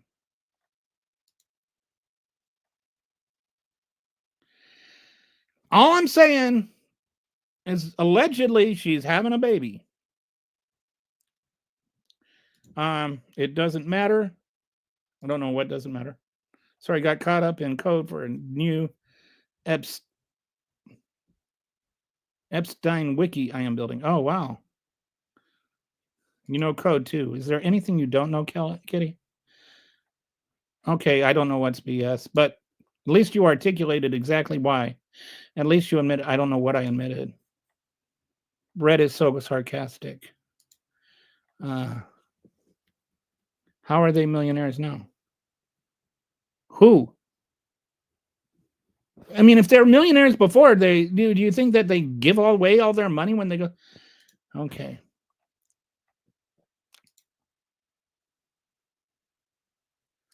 Okay, Doug's going to shut down my page in 10 minutes. The administration shoots fishing boats, calls them narco-terrorists, and then the president proceeds to pardon the drug. Yeah. It's like there's no logical consistency. One time I was saying, I was like, Donald Trump is about as consistent as a generic octotarian with like serious bowel syndrome. And I was saying it to be a joke, and I realized he is basically an octogenarian with serious bowel syndrome, 1 year shy of an octogenarian. He literally craps his pants. So it's actually what he is. So when I say he's about as consistent as that, he actually is both logically and physically as consistent as that. Imagine if Kamala Harris was president. I think we'd be doing a lot better, honestly. I don't think she, like, this reality that you live in, this thing, you have no idea what's going on. That plane is Trump's because it's effectively it is, except he doesn't have to pay taxes on it. That's the only difference. Like, do people realize that, it's going, it's not a personal gift. It's better than a personal gift. If it were a personal gift, he would have to pay taxes on that $500 million. And he would not have another $500 million taxpayer dollars going into updating it. Because they're smarter than, I don't know who's smarter than me. Lots of people are smarter than me. But that doesn't mean that they're proving me wrong. Politicians use our government to personally enrich themselves. They do. And I am from both sides. When what's his name? The New Jersey senator did it. I was not like defending him for doing that. Why do Republicans say, well, both sides do it? When you say both sides do it, and I don't think that this commenter is one of them, but like, is Trump doing it? Did Trump make $11 billion off of pardoning the CEO of Binance?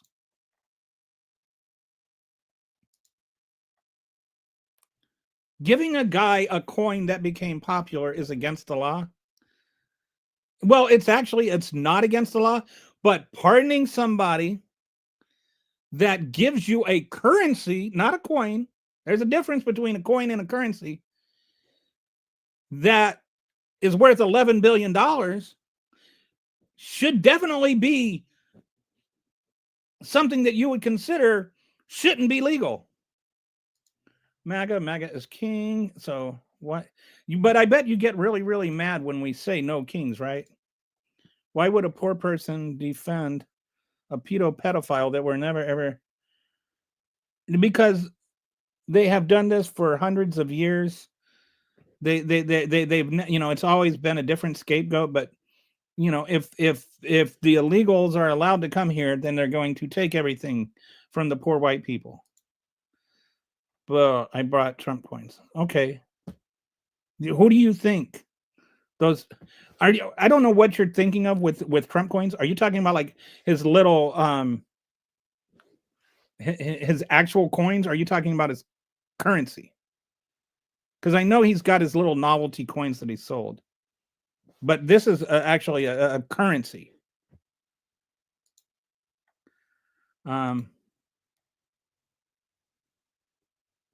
The left isn't killing and rioting. Did you get your Trump phone yet? I don't think anybody did. Isn't that a part, like they a bunch of people bought phones and nobody actually got them? Too scared you. Are you saying I'm not speaking my mind, or somebody else? Some of these comments seem to be cross-talked. Yeah, Trump made me. Yeah, sure. Virgil, I believe you. No riots when Charlie died. What does that have to do with anything? Oh, are you saying because, are you equating Charlie Kirk being assassinated with hundreds of years of history of black people being legally murdered by police and there being actual protests about it? Are you saying that that 40 million people should have risen up in protest? What was the policy that allowed for Charlie Kirk to die? Who defended Charlie Kirk being murdered? I know there were some like cuckoos on TikTok that ran videos of, like them laughing about it, but nobody was like saying that it was just like, this is just a weird thing. How do you get to Charlie Kirk out of Trump stealing classified documents and trying to overthrow the government?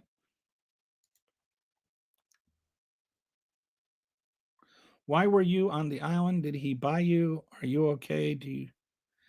I don't know what island you're talking about. And Biden showered with she said that he did not molest her. And she said that quote was taken out of context and that it did not mean what she said. And she actually sued and won for the whole thing. So maybe you should actually learn something. And again, what does this have to do with Donald Trump? You riot for a Como. I don't know what a Como is.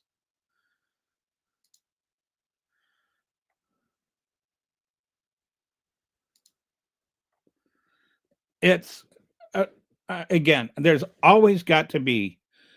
Why do MAGAs hate apostrophes? Why the war on apostrophes? You talk about the war on Christmas as though it's real. The war on apostrophes is insane. Why is it that every single MAGA has to like deny the existence of apostrophes? IT apostrophe S, Nigel. Please stop this. There are children growing up not knowing how to use apostrophes because of people like you. They exist for a reason. If it's really hard for you, if you really struggle with it that much, you can always type "it is." All right. I know it's a struggle. I know punctuation is a struggle. That's why you just like have to, use 2-word sentences and stuff. But at least if you're going to use a 2-word sentence, can you please at least get it grammatically correct? Okay. What makes you think God is on your side? Honestly. Have you ever considered maybe he's not? Maybe Donald Trump is not, like maybe God's not a fan of Donald Trump. Not as many as Trump killed with his drone strikes. This is a documented fact.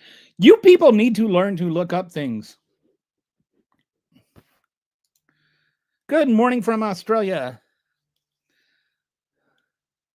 Australia is on my list of places I want to go. Like it's on my bucket list. I really love the idea of going there. Okay. Pelosi is the biggest crook of a mall. I never met a mall that was a crook. If you loser Air Force clown. Okay. Again, grammar, dude. Grammar. See, I went into the Air Force because my ASVAB scores were too high to get into the Army.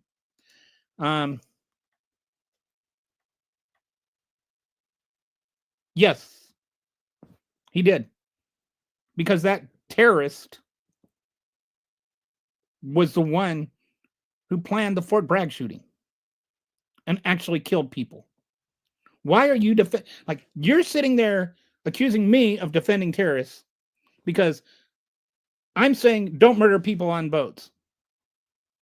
And then you're defending that by saying Obama killed an actual terrorist, and I'm okay with that. So what you're saying is it's okay to kill people as long as they're not American. Whether they're terrorists or not is secondary.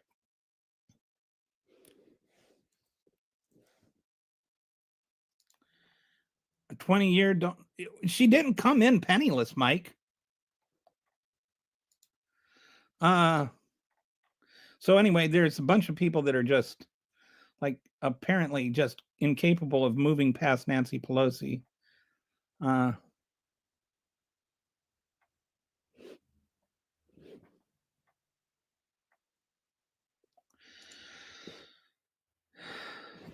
Do you know the difference between a coin and a cryptocurrency? When they talk about crypto coins, they are not talking about a physical coin, George.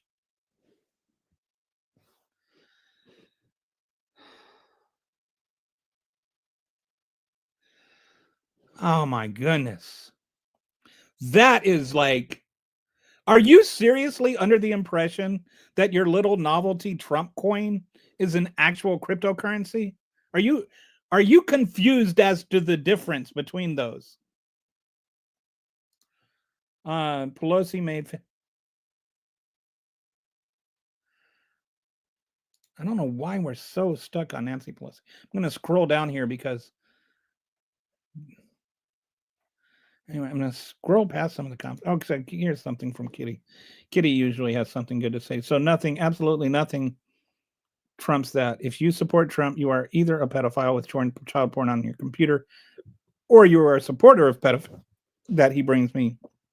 And then, I mean, why is the GOP so intent on, and not everybody in the GOP, there are some people that I give credit to that I disagree with on just about everything that have stepped up. Marjorie Taylor Greene, I think that she was brought into her political position because she really thought the whole QAnon thing was true, right? And she really thinks that molesting children is bad.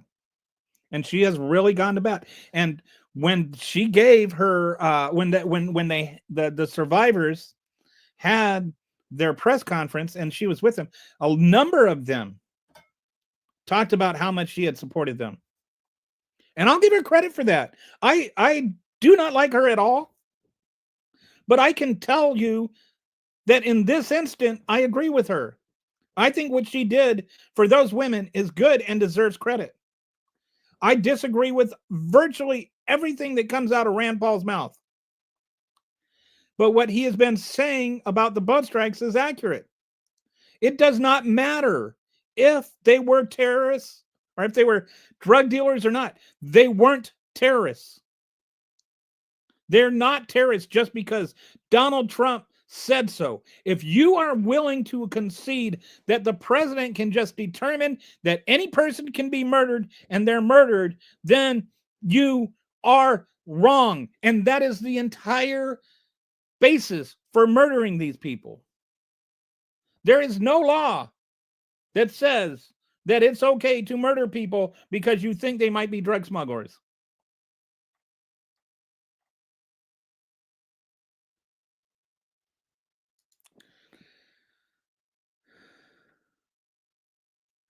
One charge, yes. It was actually 34 charges, became 34 felonies because he wrote 34 checks. And he wasn't convicted of paying off some adult star. If he had paid off that adult star and then when he filed his taxes, reported it as paying off some adult star, he wouldn't have been convicted of any felonies. He was convicted of falsifying his accounting statements 34 different times because that's what he did. Either the laws apply to Trump or they don't.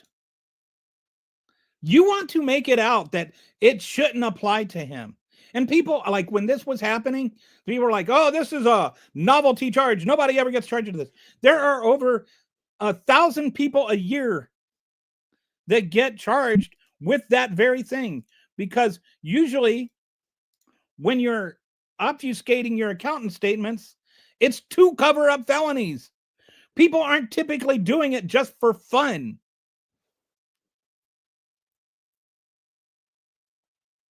Okay. So we got more Hillary stuff. I'm just kind of browsing. All Doug can do is type Trump. He's got nothing else, right? Okay. So nothing. Okay, so we're back to that one. Do you agree these monthly dividends politicians collect out of corporate? I don't know. I think it's probably too general a connection. Like I said, I think that the way that this should operate is that if you're an elected official, especially like in Congress or the Senate or president, that you should have a hedge fund, like a trust fund, and you can designate somebody to be it, but there's got to be a wall between the two of you, and you can't have any say in what goes on with your funds. You can't even like have any contact with them. Like, it's just it's run independently. Because I do think that being a congressman, you should still be allowed to like save money for retirement and stuff. Like, I don't think that they shouldn't be allowed to make money, but I don't think that they should be allowed to make money off of their votes. There is absolutely zero, none.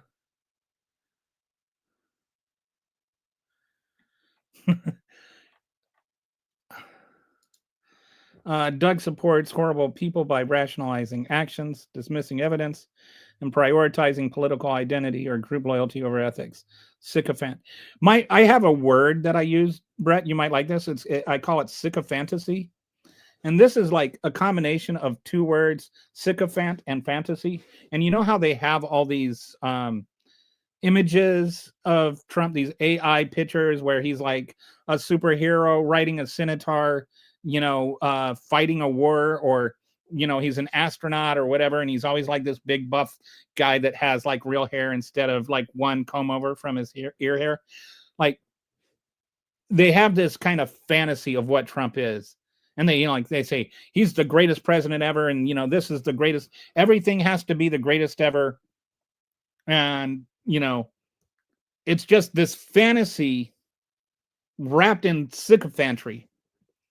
And I call it sycophantasy. That's MAGA in a nutshell. There is no economic policy that is worth it. And so it's like, I mean, this seems to be like, to me, would be a deal breaker, right?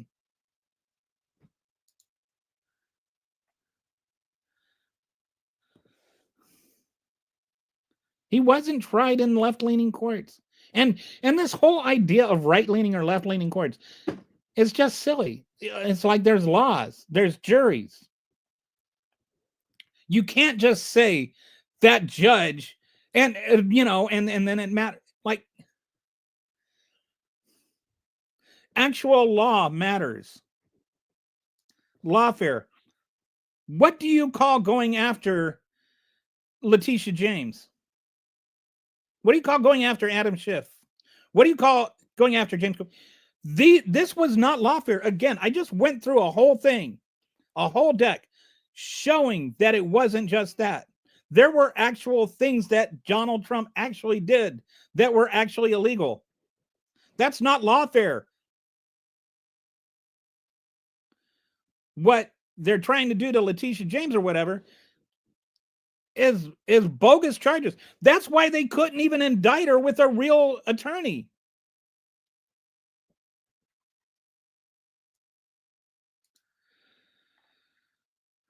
A higher chance of what than getting hit by lightning? I don't know what you're comparing and saying isn't.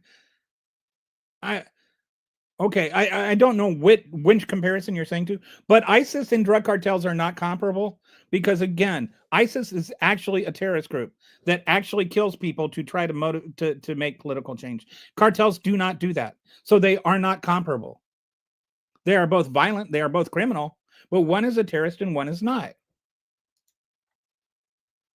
Why wasn't Joe charged for stealing classified? I went through all that.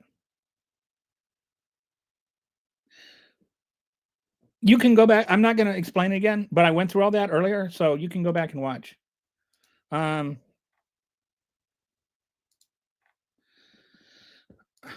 Okay. Apples are fruits. Oranges are fruits. Are apples oranges? Doug is a gymnast. Mental gymnastics avoid reality and truth. It's no longer Democrats against Republicans. It's rich versus poor, and you're definitely not rich on YouTube chat.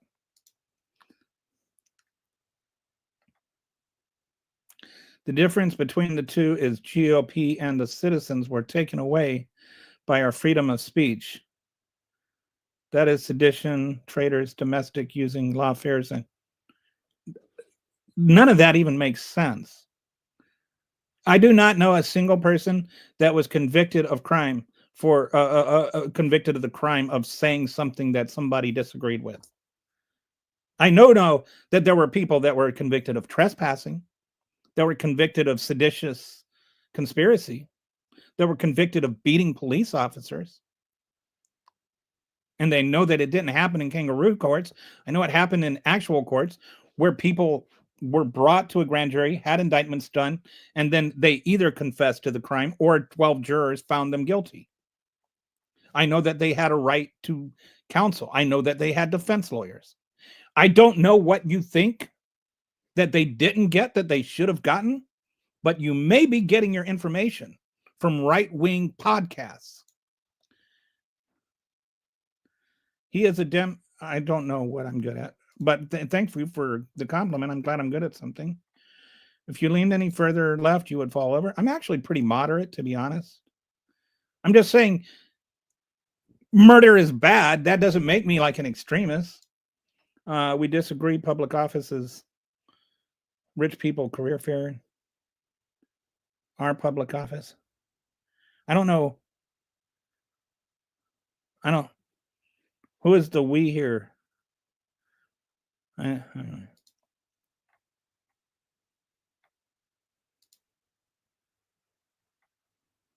know. Thank you. Ah, shucks. Now you're going to make me blush. So you're behind the 8 ball by still caring about red or blue. There is no red. And this is like really, I wish that more people would think like Brett does here. This is not about left versus right. I was thinking about this yesterday. So hear me out. If you had a kind of Monopoly game, right? Let's say we had Republican Monopoly. Okay. And the goal is the same, right? And Monopoly, the game was actually originally they created it to show the problems with capitalism. Because in the end, the winner gets everything and everybody else is broke and homeless. Right? That's the goal of Monopoly, to make you realize capitalism sucks. But let's call Republican Monopoly and just make a few rule changes. Like one of the rule changes is the banker gets 90% of the money to start with. Another rule, the banker can just change the rules whenever he wants. Another rule, if you're white, you start off with more money than if you're black. Another rule, if you are a male, or if you're a woman, you can only get 80% of your properties. Like if somebody lands on your space, you only get 80% of that value. If you're black and you go to jail, you have to stay there for 12 turns. If you're white and you go to jail, you have to stay there for 1 turn. All the community and chance cards that are good go to white people. All the community and chance cards that are bad go to black people. So, and the kicker of it all, you don't get a get out of jail free card, you get a pay off your pardon card. And so then you can pay the banker and get a pardon to get out of jail. But the banker also has absolute immunity and he can't go to jail at all. This is what I call Republican monopoly, and this is actual real life in today's world. And so what's going to happen is you're going to have the fringe, the poor white people are going to end up with more money than the poor black people. And then they're going to laugh while all the poor black people get, go bankrupt. And then they're next. The wealthy white people throughout the history of our country have been saying it's the poor colored people. Like, but first it was the slaves once they're freed. Then it was the slaves that they're not being sharecroppers. And then it was the blacks that are going to come and take your factory jobs in the Industrial Revolution. The blacks that are going to make your housing value go down if they move into the neighborhood. It's always been white people making poor white people afraid of black people. And now it's just the same thing, but it's brown people. It's white people making poor white people afraid of brown people. Brown people are the reason you don't have jobs. Brown people are the reasons you don't have a house. And yeah, you can laugh and celebrate the dehumanization of illegal immigrants. But when they all get thrown out, our GDP is going to take a huge hit and your job is going to go away. The only difference between being a poor white person and a poor black person in monopoly is the same as the difference between a poor white person and a poor black person in American life. It's just how long it takes you to go broke. It's inevitable either way. And all the rich people, like your Donald Trumps and your Peter Thiels and all of those guys, are sitting there laughing and laughing and laughing that you're sitting there attacking other poor people as though they're part of your problem. No, your problem is the rich people. Every single policy Donald Trump has done, the big beautiful bill, which is only beautiful if you're a rich white person, is the largest transfer of wealth from poor people to rich people in the history of the country. The ACA is going to take away health insurance for most middle class people that don't have job insurance or insurance through their jobs. And that's going to eventually cause the collapse of the entire insurance industry, because you're going to have something called death spirals, where more and more the expense of health insurance is going to go up. And so fewer people are going to be able to participate, which means fewer people are paying into the medical system, which means that insurance premiums are going to go up more, which means more people are going to opt out. And eventually it's going to hit the people that have employment through their the insurance through their employment. They're going to have to pay more money, to help it along, or they're going to get less raises. They're going to get no promotions. They're not going to get the same kind of bonuses for Christmas or whatever. These things aren't free, but they're just not going to exist. You're going to end up in a society where you can't get health care, but at least the illegals aren't getting it either. When the illegals were never getting it, but you bought into the racist hate mongering. And so you ended up costing yourself insurance. You ended up costing yourself SNAP benefits. So, because when you lost your job because you cheered that the immigrants were getting chased away from getting prevented from picking fruit or whatever, you lost your job at the grocery store because they couldn't sell fruit because they didn't have fruit to sell. Like, everything has ramifications. And you've got rich people that are making more money off of all of this policy while the bottom 80% of the country is suffering. That's why Donald Trump says there's no affordability crisis, because he doesn't have to worry about what he can afford. And he's not talking to anybody. You think he ever has to go to the grocery store and worry about the price of beef? Do you think he even ever been to a grocery store? But he can tell you it's fake because he doesn't know. But you know, you've been to a grocery store. You know it's more expensive. Do you believe him when he says it's not? Do you think you're the exception and not the rule?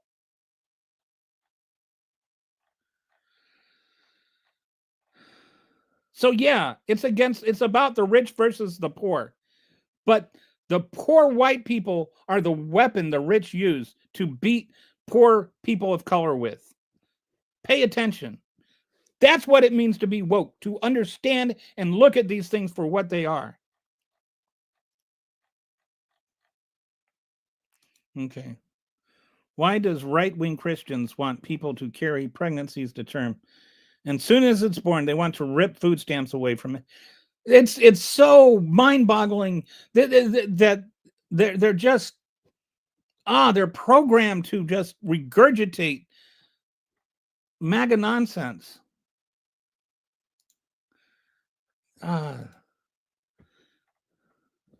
Because of July 13th, on July 13th, it's called paintball to the ear, no human ear.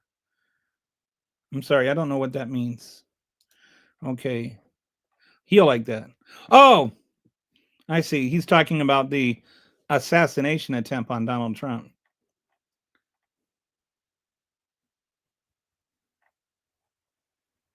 George is still, I don't know which one. Yes, I know the difference between Americans and drug cartels. And it's completely irrelevant. Americans can belong to drug cartels and Americans can be terrorists. The difference that we need to worry about is the difference between a drug cartel and a terrorist. Trump invited the head of Al Qaeda into the White House on Veterans Day. This is the guy. And he invited like Nazis over for dinner, like literal actual Nazis over for dinner. Oh, why do you say it's Nazi? In my opinion,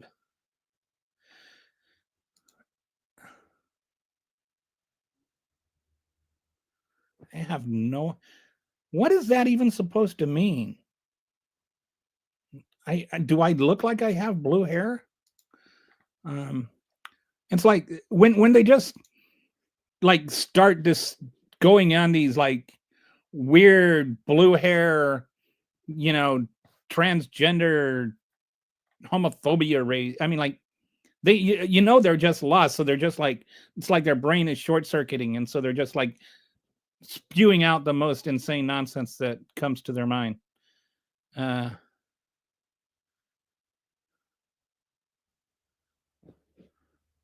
agree that IQs are pretty meaningless. Most people with high IQs think it's meaningless. Not saying that,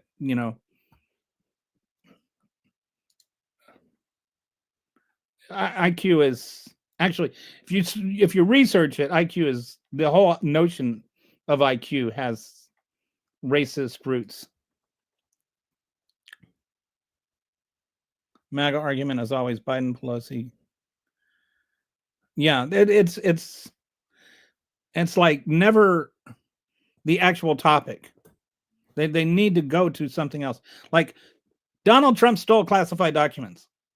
Doesn't matter what Hillary did. Doesn't matter what Obama did. Doesn't matter what anybody else did. Either he stole classified documents, and also whether they're classified or not, he stole government documents. He lied about giving them back. He was charged with crimes for it. Those are facts.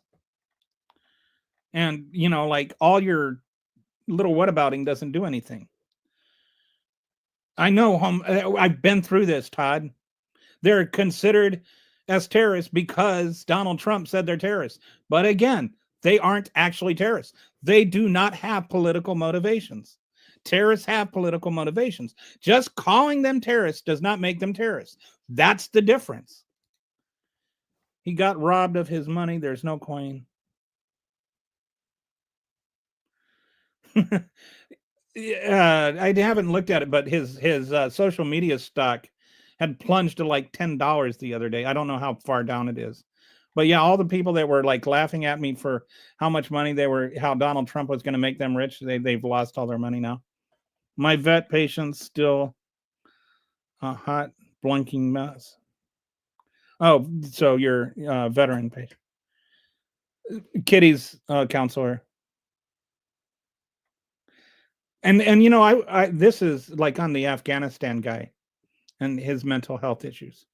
They're saying it's mental health issues. While they're trying to say it's because he was embedded. And they say he was radicalized while he was over here. I don't think he was radicalized while he was over here. I think he just was not treated while he was over here. And so he became radical, not because somebody was telling him to become radical, but because he didn't know how to deal with the crap the American government made him do.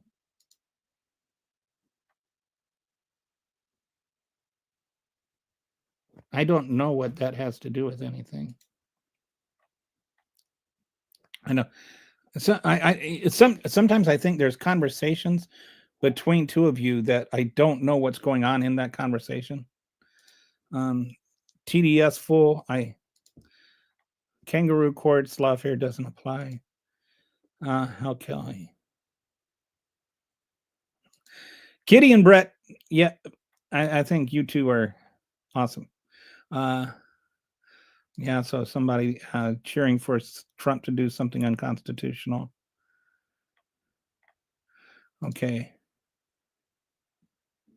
Well, I don't know what I said half an hour ago. Okay, sorry, I don't know what you're referring to. Just make a comment on what you said. I don't know what comment I said half an hour ago that you're referring to. So if you could specify exactly what you were replying to, I can give you feedback. Trump devotion syndrome is this like, you know, I think the TDS was actually originally meant to be like a slur against people that were like for Trump because of exactly the kind of behavior they're practicing here. But they act like it's a real thing. They act like Trump is so completely above blame that if you dare question him, you must have some sort of mental disorder. And I don't understand that. Like, I could say, you know, there's one thing that he did that I agree with what he did about the pharmacy thing. I think that's a good thing. I think he did what Democrats have been saying to do for 20 years, but at least he did it. I'll give him credit for that. He put his name on it and pretended like it was his idea, but he still did it. So I give him credit for that. Okay. You just keep going on. I've addressed this like 11 times. When the world finally swings back to normal, maybe we can finally bring these types of people into the light. And that's, you know, I like, this is one thing. I think there's this kind of retribution view that a lot of Democrats have, that like let the MAGAs get what they want. You know, they voted for this, but hospitals are going to be closing in rural areas. Farms are going to be shutting down in rural areas. Entire farming towns are going to be ghosted in rural areas because the main things that support those towns are the farming communities and the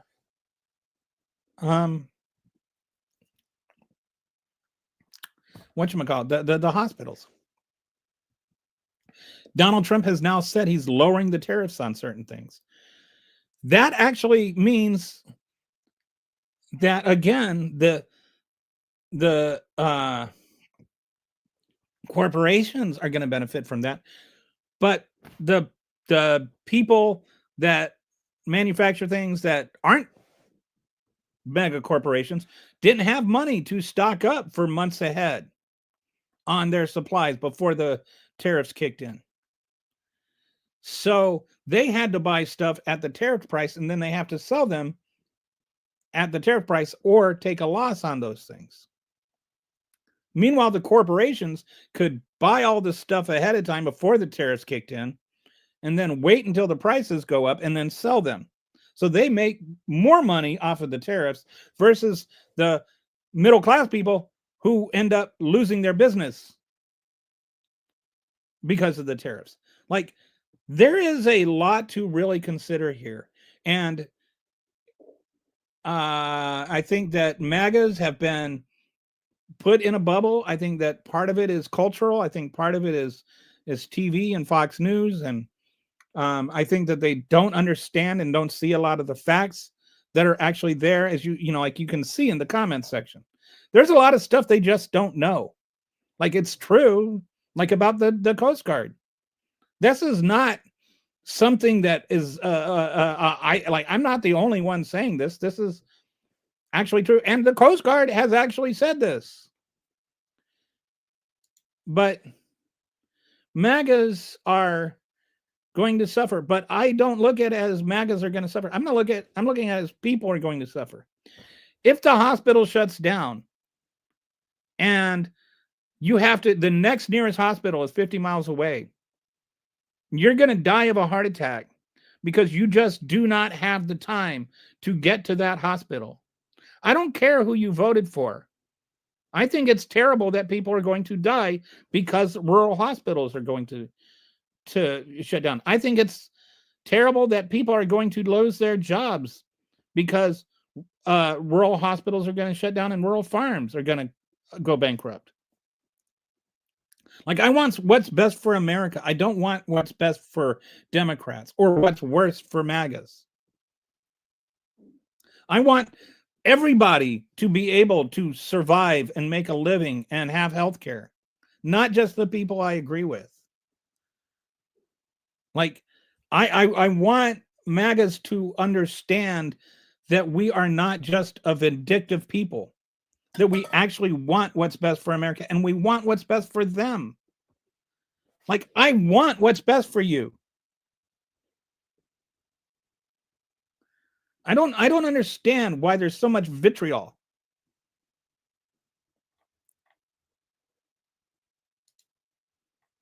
I love your puns and Schrodinger's Immigrant.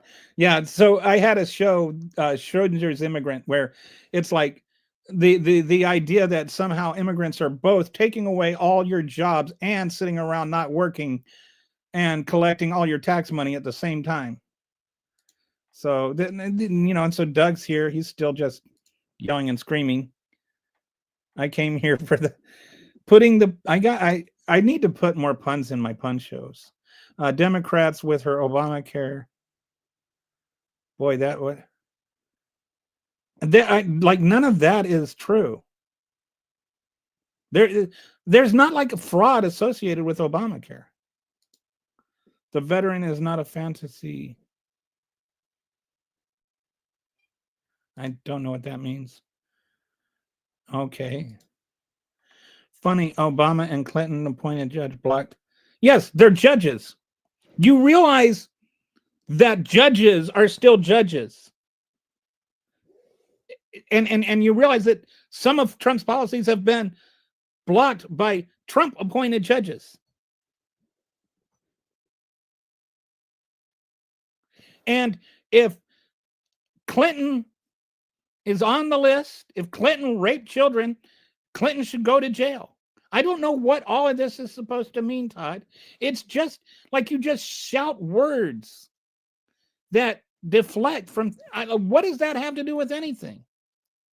Yes, presidents are allowed to appoint judges, even if you didn't vote for them.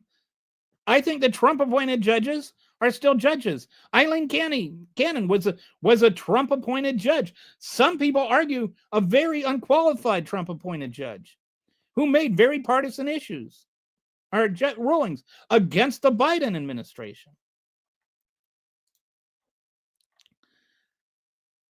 Boiling a frog, you are no different than a woman.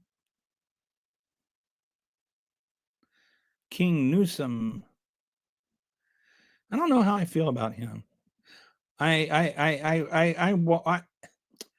don't know who I want to run in 2028.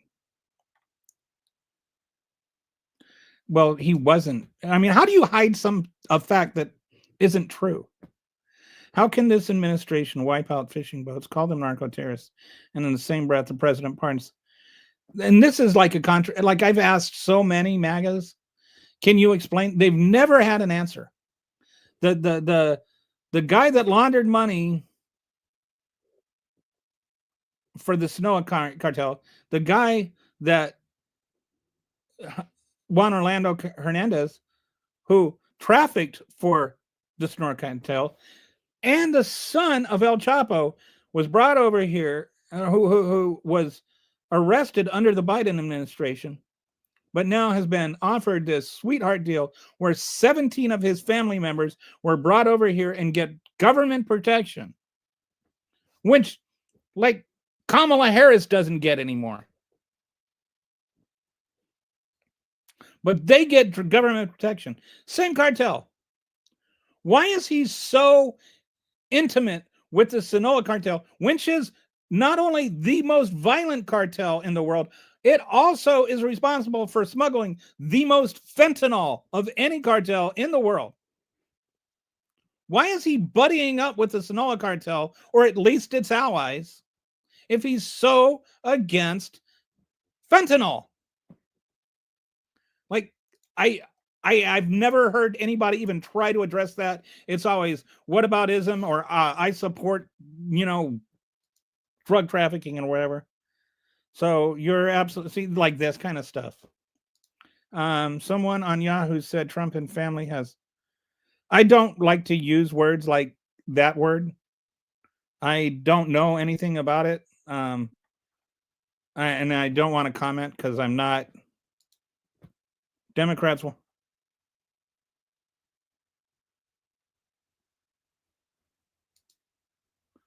We can.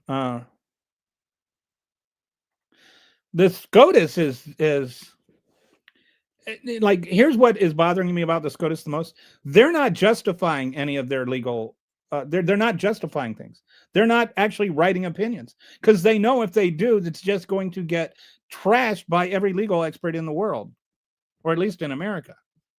Like, they're making legal opinions. They're taking things on, like, whatever the special docket where, and then they're just like rubber stamping what Trump wants to do without even defending their position. I absolutely, if I were running for president, I would run on unstacking the Supreme Court. What I would do, this is what nobody's talked about. You don't have to add more seats. You can take away seats. I would take away 3 of their seats, and then I'd wait a year and I'd add 3 back. Leticia, okay. Then why can't they indict her? Why can't they get a grand jury to agree with it?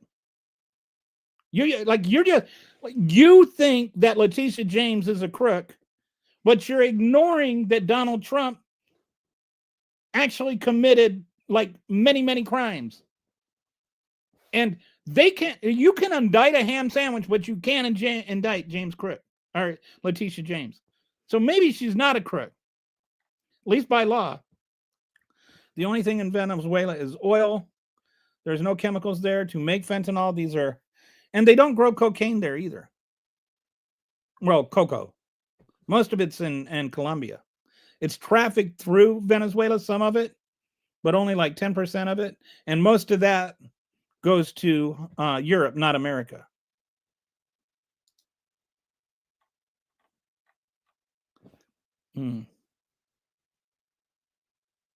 I don't know what to say about that. Kelly is slamming content commenters. I do my best. So you are saying if a prosecutor and judge agree, is it not? I don't know what that means. Okay. I will say this.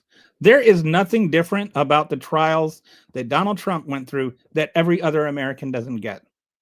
If you want to say that there are some problems with the judicial system and our legal process, I am saying that those problems were not problems that were affected by Donald Trump. Donald Trump got the benefit of the doubt and everything more than any defendant in the history of the country. Here's the deal, Cully. The left hates Trump no matter what he does. Okay, that's all neither here nor there. Donald Trump committed crimes. You can say, well, the left hates Trump, and then that justifies you defending him or whatever. I don't know what that even means. Like, if I don't like Trump, could it be because Trump has done things I don't like?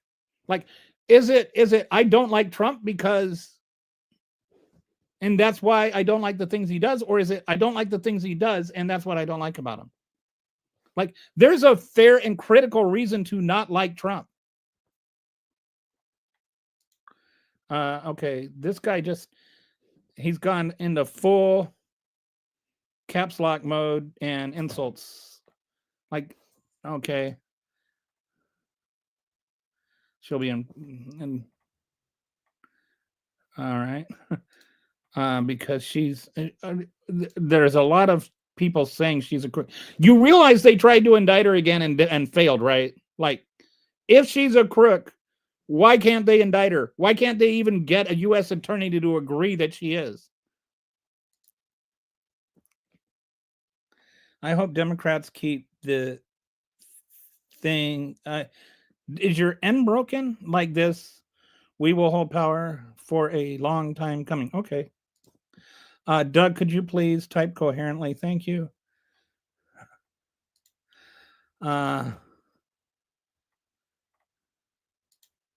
You and people like you are why this country is so okay.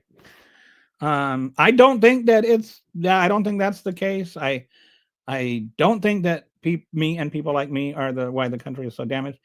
I don't think that you know why the country is. I don't think that you even have any idea of anything that you are talking about, which is all you can do is scream in caps locks. Okay, dear Lord, you have actually said something during the apples. You could have. Oh, okay. You are a fruit. Crash out. Alert, Samuel Taylor. I'm a dumbass. Hey, are you talking to me? Is George talking to me? I would like to commend you on your use of an apostrophe. You get extra credit. Because James Comey's defendant analyzing specialist said old Joe was... No, okay, first of all, James Comey wasn't in charge of the FBI at the time. And you're talking about the lawyer, the special prosecutor that was assigned the Joe Biden case by Merrick Garland. And he didn't say that Joe was too fragile to try. What he said is that the only thing that they could find were these documents, which may or may not have been the documents that he was referring to in an interview. And that Joe Biden kind of was reminded, I need to send those back. And they could have been the documents, or they could have been some other documents. Like, they aren't necessarily the documents that he was referring to. And so what I think his name was Ho or something. I can't remember the lawyer's name. The guy that was the special prosecutor. What he was saying is that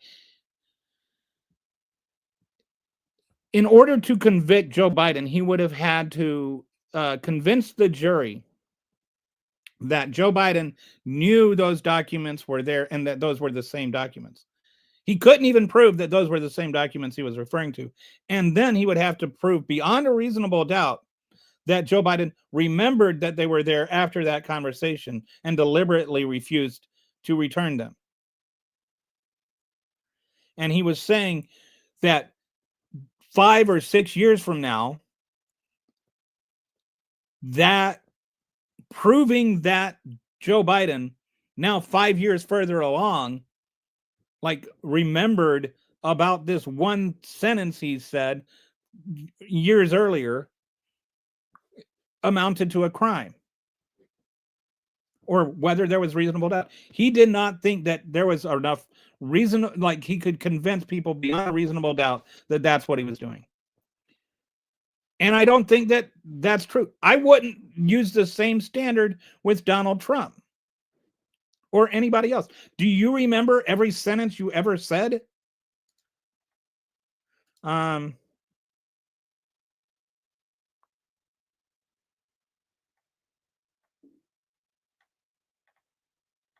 Okay.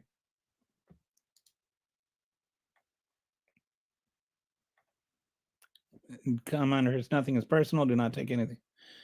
All right. Like I'm trying as much as I can where I find like a cogent or at least literate challenge to something I've said to respond to them. Samuel, not to worry if people like this keep thinking this and pushing this narrative. Okay. I would say polling dramatically disagrees with you, but you know, again, I just like to point out that you're not actually talking about anything I've said. I would say reality is left leaning, but I think you said I was far left leaning. Not being a fascist does not mean that I'm an extremist. Like, what have I said that's extremist? If I were talking about, oh, we need to seize the means of supply and distribution, and then you could call me a communist. That'd be extremist. Saying we need to like not murder people is not extremist. How about I get my information from the law? Sure. I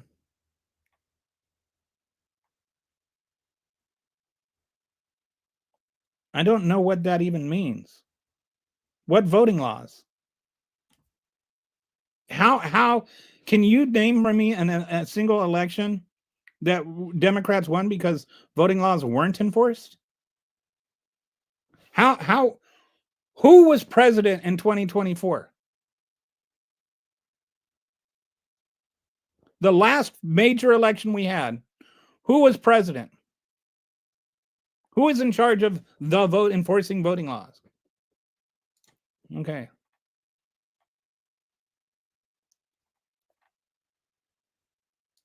You're going broke. You're going broke. George, I commend you on oh, you got both yours right this time. Congratulations. Now if we could just get you to understand how capital letters work and periods and stuff. But like for real, you've got your spelled correctly 2 different ways both times in the same sentence. So you are easily in the top 2% of MAGAs.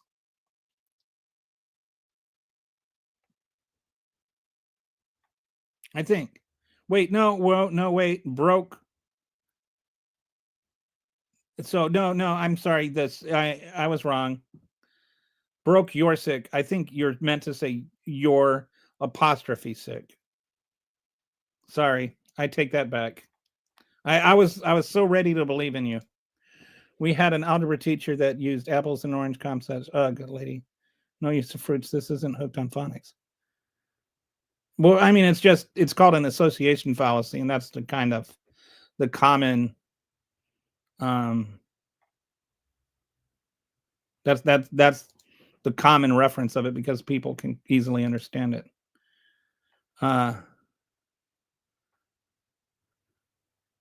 I've never said any of the things that you just said.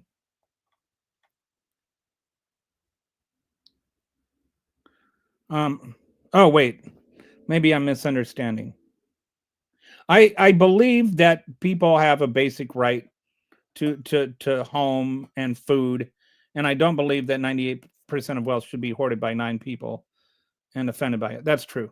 I think that we have a fundamentally unequal system and that we need to balance it out. I think that if you're working for a living, you have a basic right to, like be able to survive off of your income. So I think that's what MDS is saying here. The goal of Monopoly was to show. No, the goal of Monopoly was not, according to the guy that made the game, George. You, sir, have been brainwashed. Okay. At least my thoughts are clean. You can't even afford steak. Okay. Amazing how George knows about my financial situation. This guy is racist as he can get. All he sees is. I have no idea where that came from. Sorry, didn't mean to assume you are sir. Okay, so now we're onto the transphobic slurs. Typical leftist cuck. Yes. You disagree with me, therefore my wife sleeps with my best friend. That's, yeah, totally rational argument. Trump calls people names publicly and says some should be wiped, and then the people burn their houses or worse. That's incitement. Like Josh Shapiro, they tried to firebomb the man.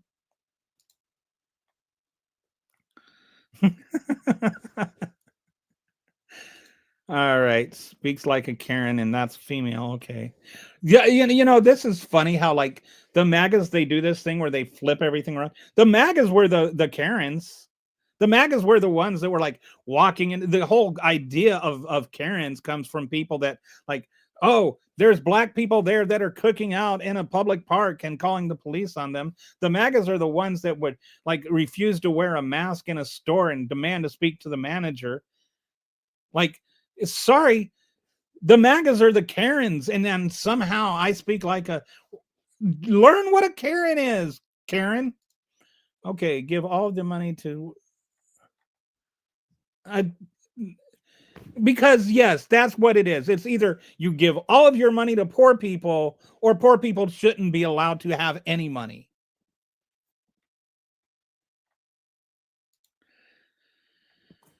I don't know. I give money away every day to underprivileged. I hear this a lot, and I've donated a lot of money. I can say that honestly to different people and different causes. But I always hear the MAGAs say that they oppose giving like welfare and stuff because people can like just donate money to that. And it's like I always ask them, what money have you donated to such people? And they never do. I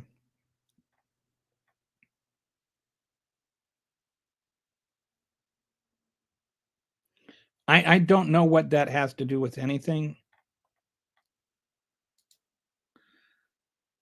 So if a black person says the same thing about like what's good for black people, and then a white person says that, does that make them racist when they say it?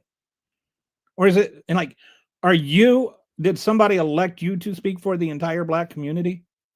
Or is it, I can also read what other black people say and listen to them and then process the information and make a decision? You're the one that's acting like black people are this single homogeneous community, and you alone are the one that can interpret what is good and bad for black people. When you stop believing in numbers and science, you are using biased thinking. I agree.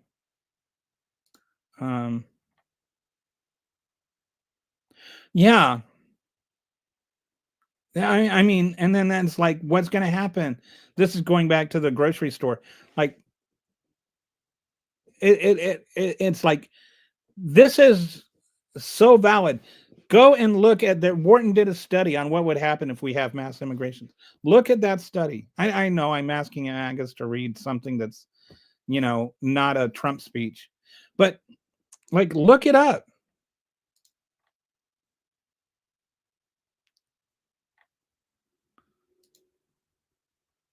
I don't even know what that means. I don't know everything. But when I don't know something, I try to learn about it.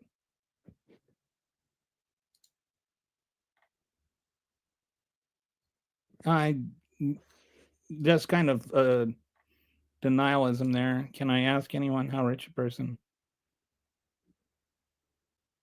I've been helped by a rich person. Personally. A few times. If you don't save money, then you're idiots. Bottom line life. Who said anything about no meat? What? It's just so weird. Liberals have lost their mind, and this guy's, and yet you can't actually criticize anything I've said.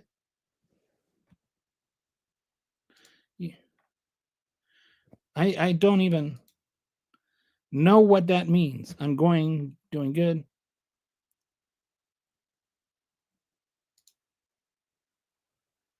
No, I didn't admit the ACA never worked. I did not say that.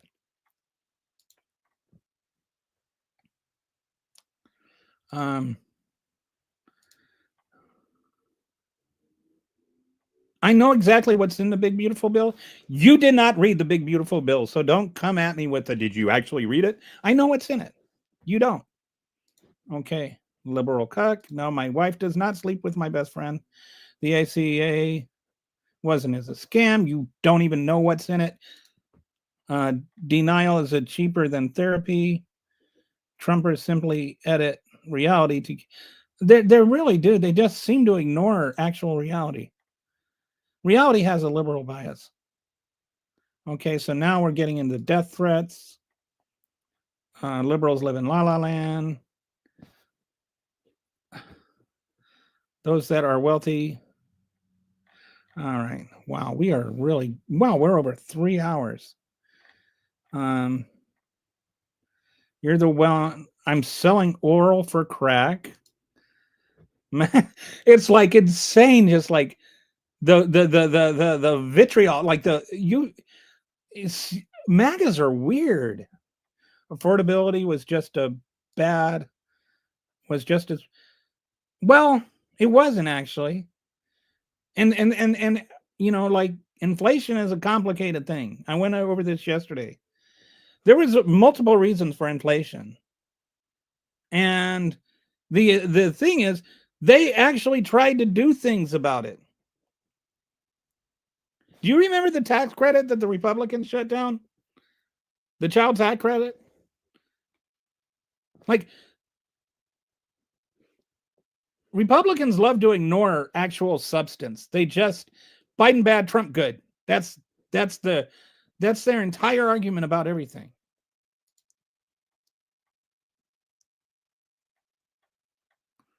Where's the beef? There's a lot with that, and I live in Texas, and most of we have more beef farms than anybody in the world, or at least anybody in the country, probably anybody in the world, and they're really upset with Trump's policies. The beef farmers are, because a lot of the tariffs make their prices go up, like not necessarily just the cost of raising cattle is up because the cost of fertilizer has gone up because of tariffs, and then the fertilizer that grows the food that the cattle eats goes up. So then the cost of raising cattle goes up, and you can't just make a cow overnight. It's not, you don't manufacture them, and then they have a window of time where they want to process like slaughter and process the cow. But because of mass deportations, they've lost a bunch of their farm workers that help feed the cattle, and the manufacturing plants have lost a bunch of workers that help slaughter and manufacture the cattle. And so now what you have happening is there's two ways that kind of the beef can go bad. One, it can just spoil. Like if you slaughter it and you don't get a chance to manufacture it in time, it just spoils. It just goes, and you throw it away. And so that's like thousands of dollars, like $1,500 a farmer might lose, or $3,000. I'm sorry, I'm thinking, like, I think it's like probably $3,000 for a head of cattle now. Let's say that just as an arbitrary number. So if they lose, that's like 3,000. That could be like a good 5% of their annual income that they lost with one cow.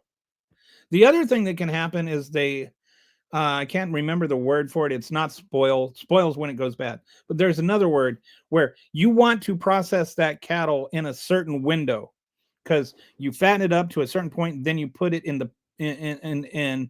like a pen and fatten it up even more there. And once it gets to that point, and it's based on its weight and its age, that's when you slaughter it, when it's ideal, and you're going to get the best marbling, you're going to get the best cuts of meat out of it.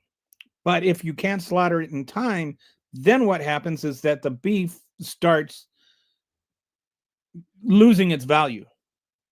And when it starts losing its value, it's because the marbling isn't, like, the fat content goes off, and then you slaughter it, but what would have been prime beef is now just hamburger. And so you're not getting as much money for the cows you would have. And what happened is they had all these tariffs, and there was a drought for like a few years. And so there was already diminished beef supply, and there's some other stuff about that too, where because they didn't have enough beef, they were setting aside less heifers. Heifers are cows that haven't had a child yet, and it takes like 2 to 3 years to go from a heifer to a breeding cow, and then another couple of years before those cattle, those calves they had, are old enough to slaughter and kill. So you follow me? Like it's not an overnight operation. But what happened is, by jacking up the tariffs and jacking up the price of feed and jacking up the price of things like fencing, because the tariffs on metals, all of that made the price of raising the cattle come up. It's on the heels of the drought, which is making the supply go down. And so then the price of everything goes up, and they have to sell their cattle at a higher price just to stay afloat. Then Donald Trump hears about the price of beef going up, so he reduces the tariff on Argentina beef and gives them $40 billion. And the Texas beef farmers are hurting, and they're angry. And these are Trump voters. This is one of the things I'm saying. Like, a lot of these MAGA voters that, you can say, oh, ha, ha, ha, ha, you voted for that. But don't think that this Texas gerrymandering thing is going to work out the way that the Republicans think it is. Because when you start giving, now that it's too late and they have to charge that much money for their beef, and then you're importing that Argentina beef that's cheaper, they're not going to, like, the price of their beef is going to have to come down. You're forcing Texas farmers to sell their beef at a loss, all because of things that they had nothing to do with, and most of it entirely because of what Trump did. That's why it's even a guy that is voted for Trump 3 times is the one that's leading the lawsuit, trying to stop this tariff on beef. Don't assume that just because somebody voted for Trump 3 times, they're going to vote for a Republican 2026. There's something called dummy mandering. Dummy mandering is like, you take a district, you have 2 districts, right? And you've got like a 20-point lead in one, and you've got a 5-point, you're 5 points down in another. And so you make it so that both of them you have a 10-point edge on. But because of the change in voter sentiment, you end up losing 13 points in both districts. And so then you lose both districts. Dummy mandering is when you try to gerrymander and end up losing districts. That's what I think could very much happen in Texas. Their efforts to gerrymander could backfire, and they could end up losing districts instead of gaining them. And I think a lot of it has to do with the mass deportations and the tariffs and how they affect beef farmers. And then, like I said, it's not just the farms that are affected. It's the communities that those farms support. And these are the rural areas. These are the districts that Trump is banking on. So a lot of, you look at that election in Tennessee that was 8 points in what used to be a 23-point district. You'll see a lot of that in 2028 or 2026.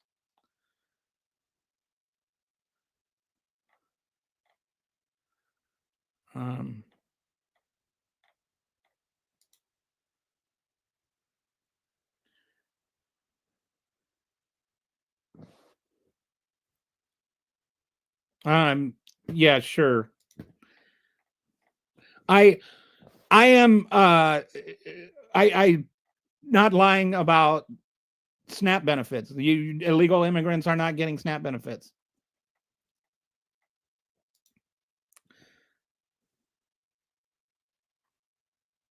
I'm not saying that, and I don't mean that. I don't know what that has to do with anything at all that I've ever said in my entire life. Okay. MAGA abuse is embraced because the way their horrific behavior, not as a flaw, but as a sign of strength and effective warfare, but they're voting themselves out of existence into their offspring. Yeah. I don't know what to say about that.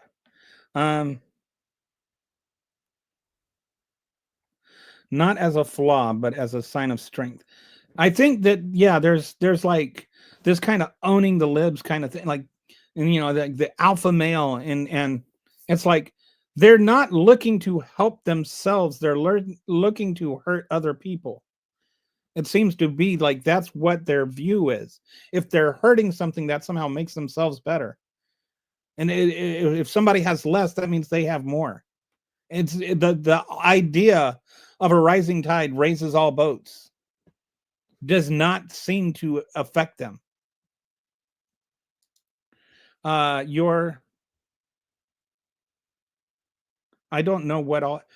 So I'm just. You sound like you have blue. Like this is like the fifth blue hair comment. I don't know what the blue, like beard. I think that was. That was. I don't know who beer was or what he said. That was kind of funny. Like like blue hair is just such a dumb. It's not even like the stereotype isn't even like real. Like or like anyway. Some girls dye their hair blue. So what?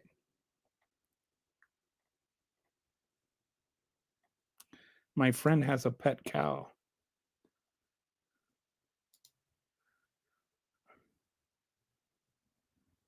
I'm not.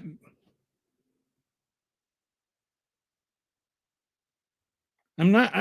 Everything I said about the beef industry is true. Um, you're the one that's like wanting to kill people and defending just murdering people. But I'm the one that's angry because I'm saying people shouldn't be murdered. And that's true too. Like I am a liberal. I am a Democrat. Like that's not an insult.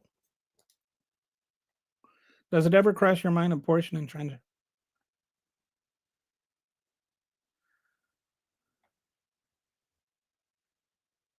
Are you talking to me? I think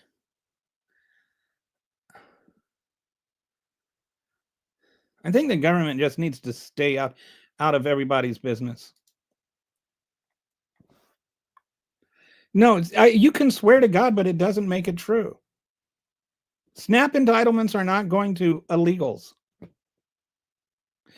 I honestly, it is again like it's actually not legal to give illegal immigrants SNAP benefits.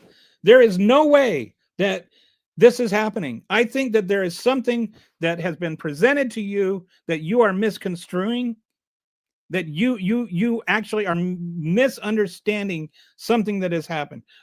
There might be like asylum seekers that are getting some kind of benefits, like there may be something like that, or refugees that I think there's some laws that they can get certain benefits the first 6 months they're here until they can get their working documents, like approval to work and make a living. But that's not SNAP benefits. That's something entirely different. And those aren't illegal immigrants. Those are asylum seekers. The asylum seekers are here legally. So I think there may be something that's happening that you are misconstruing or misunderstanding, but it is not illegal immigrants getting SNAP benefits. I think you're confusing both the people and the benefits they're receiving.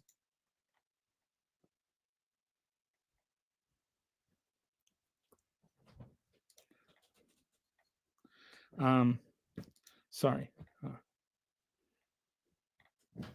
Let's say, well, at least they're getting the day they voted for, but I'm not. Yeah, I want the best thing for every American, including Trump voters. I just really do think that Donald Trump's policies are hurting everyone.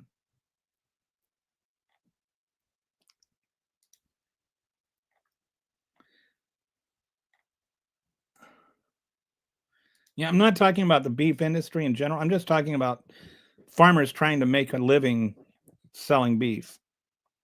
Why does people like Mad Rush think that anyone doesn't support Trump? It's just a way to evade actually talking about the real substance. Well, he bragged about I don't is grabbing people by the vagina raping. What's up with the Democrats in Minnesota stealing over? The Democrats in Minnesota did not steal $1 billion from COVID funds. There are people in Minnesota who fraudulently obtained funds that were designated for COVID. The complexity of that is beyond like a basic response, but it wasn't the Democrats. There were some Somalis that were guilty of it, but those weren't even Somalian immigrants. Those were Somalis that were born here. They don't represent the entire Somali culture. There were people that ran a fraud scheme and got convicted and should go to jail. But there was there was a case that was overturned by a judge that I don't even know if she was left or right leaning. But because the entire case wasn't overturned, there was a case of one person that was overturned because there's a standard in Minnesota that she felt wasn't met, where you had to prove that they knew about the scheme. Like what was happening is that they were fraudulently laying claim that these kids that didn't exist had autism, and so they would get doctors to say they had autism. And he probably knew that there was a scam involved, but they didn't prove he knew there was a scam involved. And so it was like she overturned it because that threshold wasn't made. Whether or not she should have done that does not mean anything to do with what the Republicans are trying to define it as. The Democrats are stealing billions of dollars from COVID funds. No, people stole billions of dollars from COVID funds. It wasn't Democrats. And, I mean, it was a crime and criminals should go to jail. Let's just not politicize it and make it about Democrats and Republicans. No, they never were. There is no legal way. There isn't even any, there's not even a action. Like there's no way undocumented workers can get, or undocumented people can get SNAP benefits. You literally have to prove that you're here legally in order to get SNAP benefits.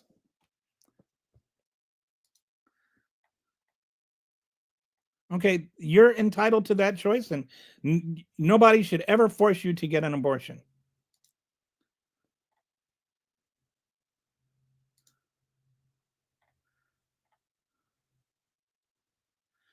They realize anything awful because cognitive is easier than admitting an error.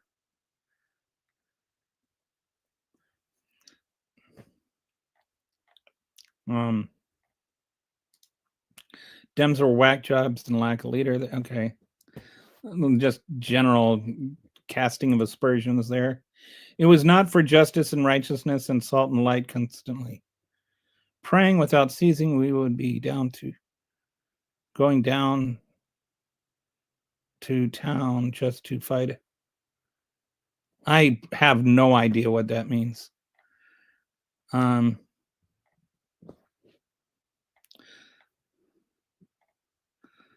fun watching MAGA get what they voted for. Cows don't suffer in the same way dogs do. Don't tell what's her name that. Don't tell Christy Noam.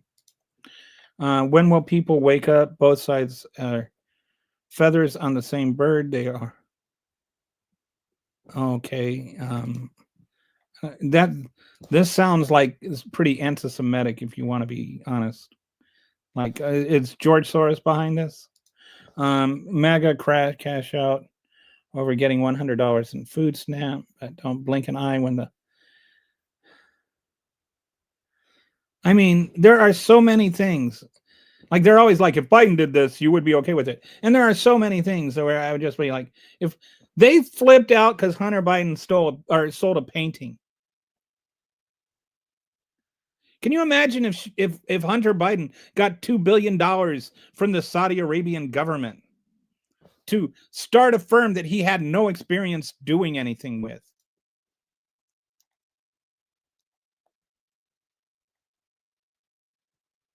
Definitely not. They have really hateful culture. Actually, they hate. Why do you think that Democrats and Christians are two exclusive groups? I'm a Christian. I don't hate Christians. I don't think that a lot of what you do in the name of Christ has anything to do with Christ. Is Trump a God? No, Trump is not a God.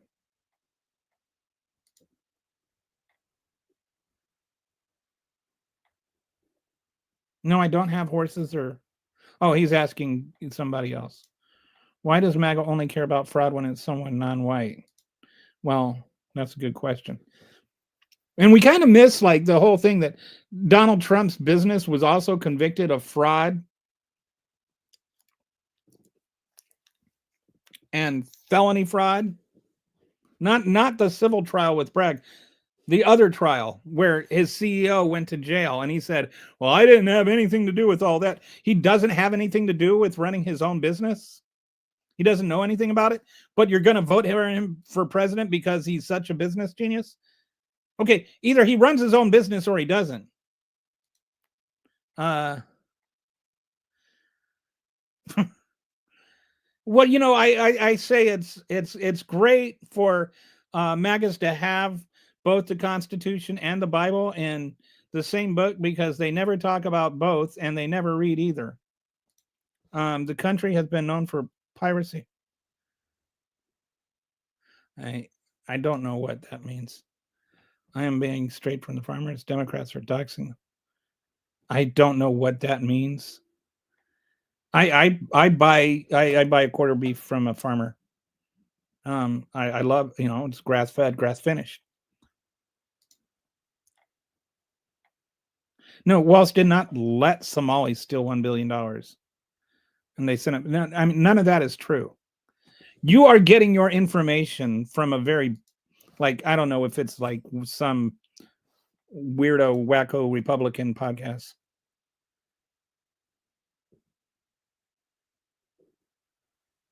I don't know what wreck I got in.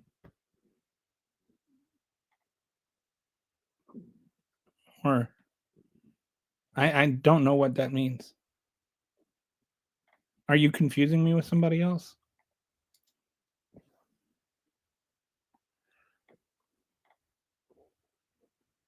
Okay, so George just likes to find something irrelevant and stick to it. All right. Technically, Trump is an illegal citizen. No, that's not true. He was still born here.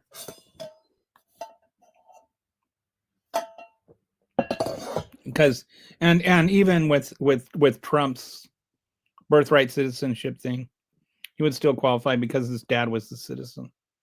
It doesn't. If one of, even if he were right, when she won't hopefully win, having one illegal immigrant doesn't mean you're not. That's citizenship. I don't know what's like saying guns kill people and not people killing people. I did anyway. I'm not sure what there's. I don't want to comment on that because I'm not sure what the context of it was. You risk damaging your anus and intestinal lining, even when you Take all the necessary. I have no idea what that's supposed to mean. I voted for Trump and I get SNAP. Just illegal shouldn't get it. Okay. So if you get SNAP, you know you went through a process to get it, right? Did that process that you went through, did you have to prove who you were? Did you have to prove you were a citizen? I'm just asking questions. I was helped by Johnny Depp's natural father. He brought me an even as that's cool. I have a friend that I went to high school with that actually kind of hangs out with Johnny Depp a little bit. He designs movie posters, so he works in Hollywood and kind of just knows. I think he has a kid that went to school with Johnny Depp. I do not see how deporting illegal immigrants will hurt farmers. Okay, not all 7 million people that are unemployed want to work on farms or live near a farm. We have, if we deported all there are more illegal immigrants working than we have unemployed Americans. So right away, we're hurting ourselves by that.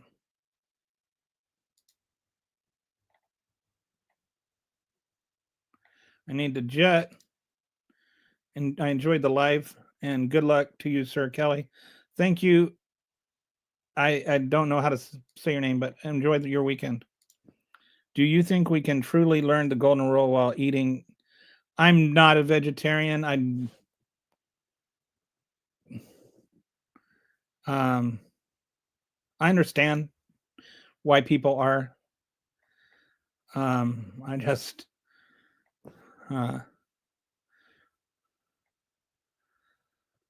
except we don't have secure borders, less inflation,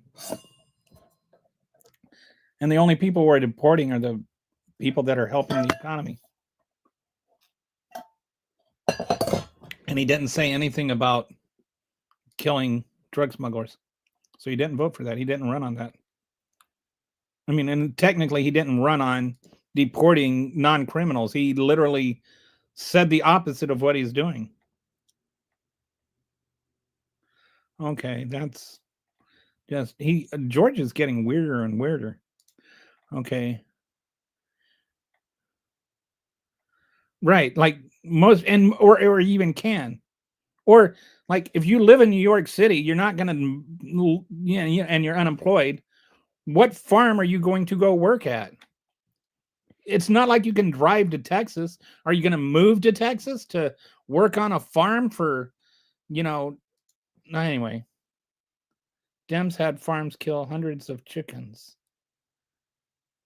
No, Dems did not have farmers kill hundreds of chickens. The FDA realized there was an avian flu that was going to kill like lots of people. That's why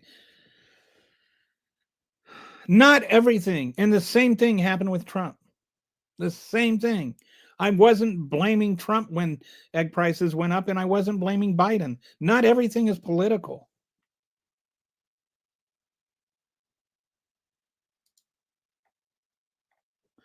The wall saga, I mean, I will say this. What happened with the whole thing with the walls and there was a kind of a fear of looking racist. So there were some black Somalian people that were doing this, and they were taking advantage of an actual legitimate thing that was trying to take care of autistic people. And the Walz administration was out of fear of looking racist, kind of turned a blind eye to it. And I fault them for that. They should have taken it more seriously. But they weren't like participating in it. They were not taking as much action as they should. The federal government was warning them, even under Biden. The federal government was warning them that there were some red flags here, and they chose to ignore those red flags. So I fault the Walz administration for doing that, but I do not accept that that means that they were, like behind it, or that they were making billions of dollars off of it or anything. And I would also point out, it's not even that simple. There was a lot of this stuff that was at the federal level, and with the whole the way that the COVID bill was passed made a lot of it hard to follow up and have checks on. And a lot of that was because Republicans wanted it that way, and it was the only way it was going to get through. Anyway, I'm just saying it's a lot more complicated than Democrats bad, Republicans good. But yes, there was there's actually a fraud scheme that involved some Somalian people who were citizens, not illegal immigrants. And I think that Donald Trump is using this as a linchpin to make overt, racist, generalized attacks on immigrants from all over the world. Like, all people of color are bad because these black people did a bad thing. Which, by the way, is why Walsh didn't want to address it, because he was afraid of the perception of racism. And again, I think he should have done more. There's all the talk about kangaroos. Tell me one thing that was done differently with Donald Trump's prosecution that is done with every other person who's ever been to jail.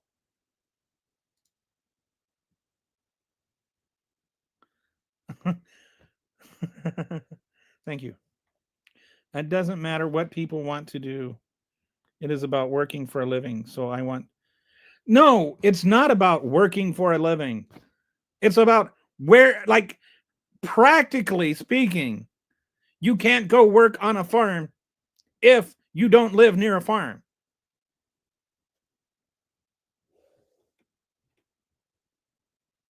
Some people don't have the physical capacity to go and work on a farm or work in a meat processing center.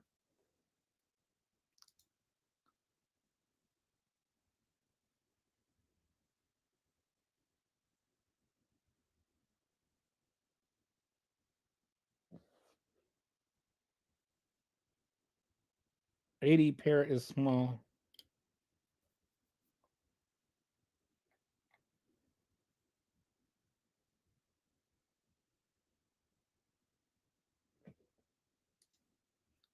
So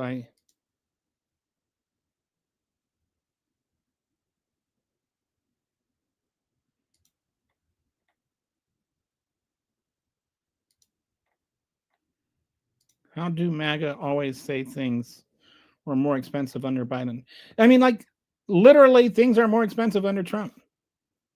I mean, that's just a fact.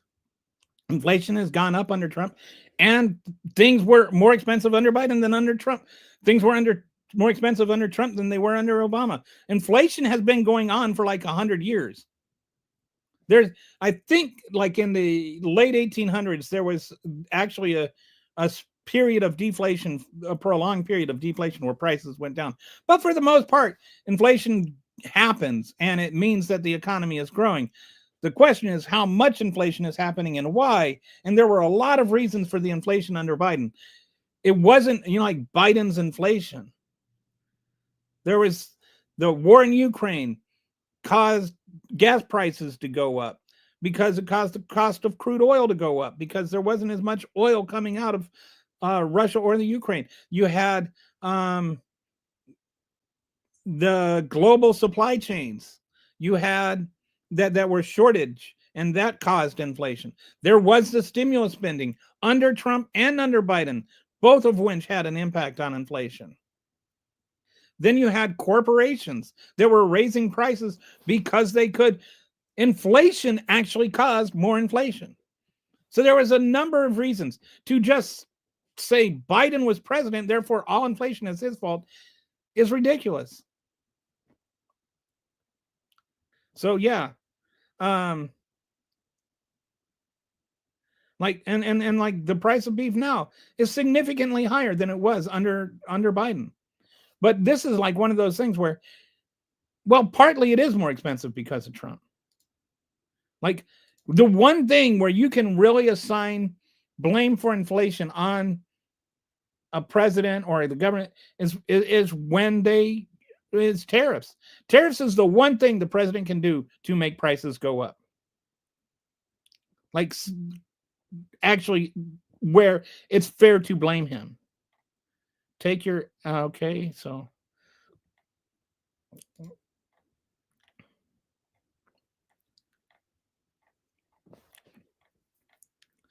man, we're getting close to 4 hours here. This is, but if you are not, you check the non-citizen box. No, they won't. They don't. I mean, I don't know what world you're living in, but it's not this one. The federal government does not pay SNAP benefits to non-citizens or to illegal aliens. There may be something on there about non-citizens, but non-citizens and illegal aliens are two different categories of people. You can be here on a green card and be a non-citizen. That does not make you an illegal alien.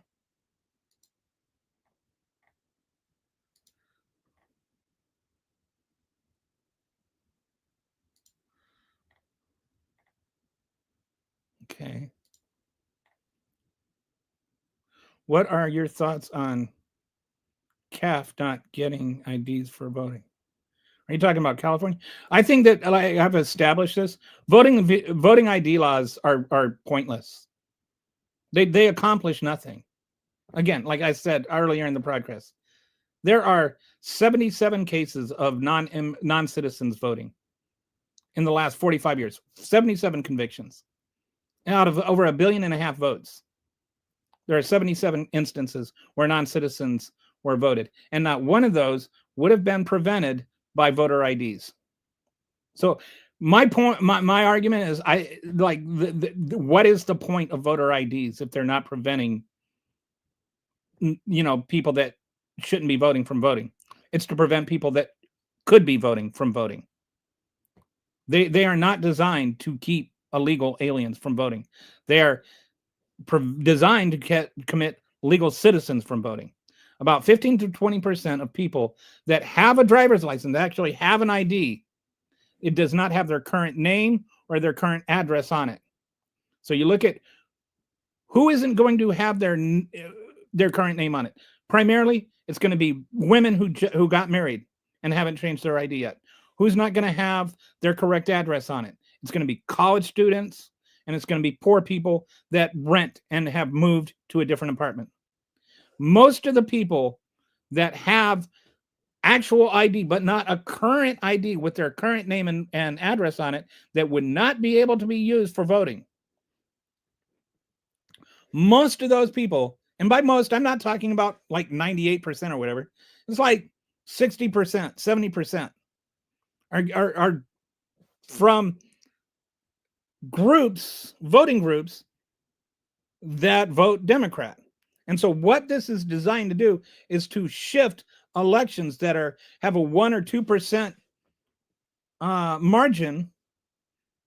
It's to shift the elections. It's to choose your voters rather than having your voters choose you. That's the reality of voter IDs. That is you can look at the numbers, but I am telling you, 77 voters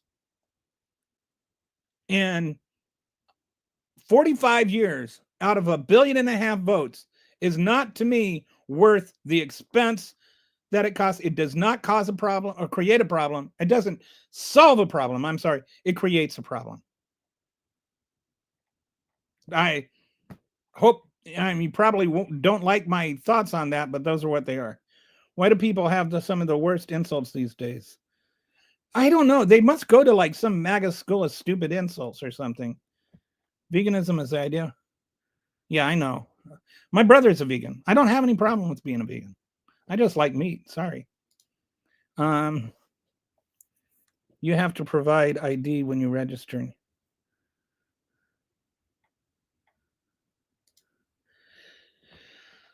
He promised but he said he was only going to go after the rapists and the murderers and stuff. He said he wasn't going to bother the other ones. No, you're not actually criminal by definition. You haven't committed a crime being here illegally. You've committed a civil offense, not a criminal offense. If you've come over here twice, then you've committed a criminal offense. But the first time, you've just committed a civil offense, so you are not technically a criminal. But he has repeatedly said he's only talking about the violent ones when he was running for re-election. He wasn't talking about chasing down some mom.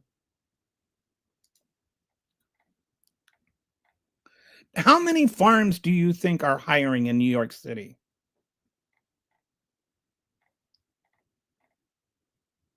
Okay. The flow of drugs were actually already, we had dropped fentanyl overdoses by 25%. Joe Biden had actually already negotiated with China to help prevent the flow of fentanyl. Venezuela has nothing to do with fentanyl at all. They have not taken over our fentanyl. Like, this is, George, you must live in some very weird places. Okay. On the internet. I don't know where you're getting your information, but all of it is wrong. Okay, so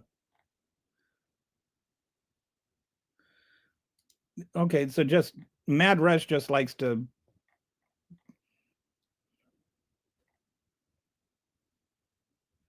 Yes.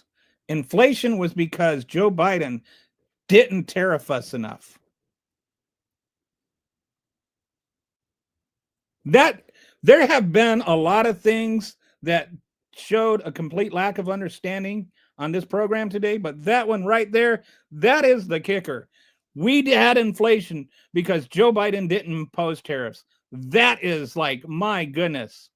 How to talk about the opposite of true. Okay, they put up. Okay, that was a New York City law that you had to house asylum seekers. That has nothing to do with SNAP benefits, and it has nothing to do with the federal government. I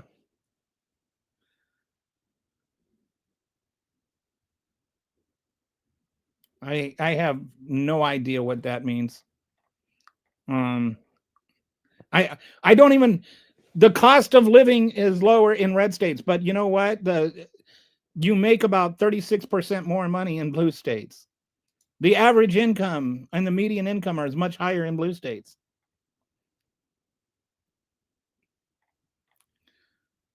There is ways. There's a difference between voter ID laws and being able to prove you are who you say you are. And the thing is anyway, I don't want to get into that. I'm getting hungry here. I've gone like 4 hours without peeing. Okay, so I'm gonna have to just look into the. I'm really. Thank you guys for joining, and thank you to the MAGAs who have like actually stuck around. Even you, George. Or this is a different George. No, it's not a criminal offense. If you get arrested for speeding, or not arrested, if you get pulled over for speeding, that's a misdemeanor. It's a civil offense. A civil offense is not a crime. A criminal offense is a crime. There's like, that's why it's called a civil offense versus a criminal offense. Over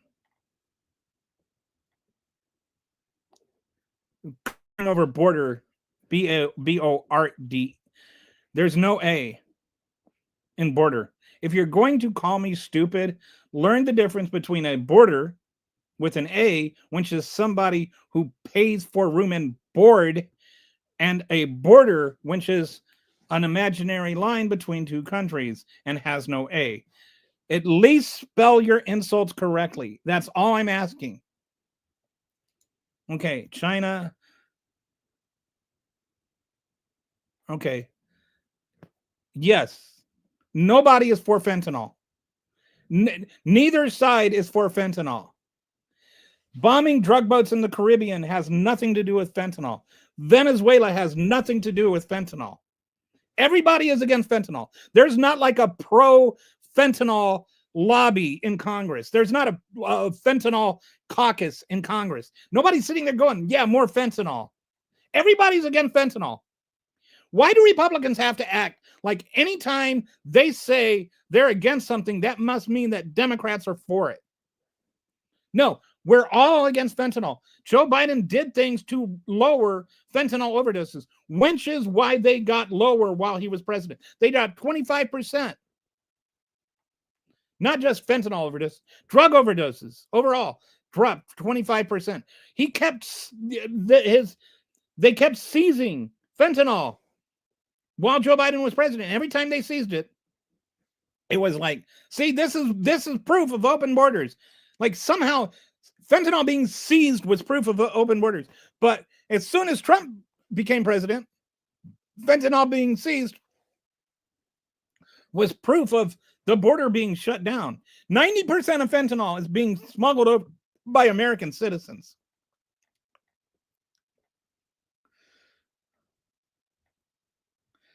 Taxes are higher. No, they're not.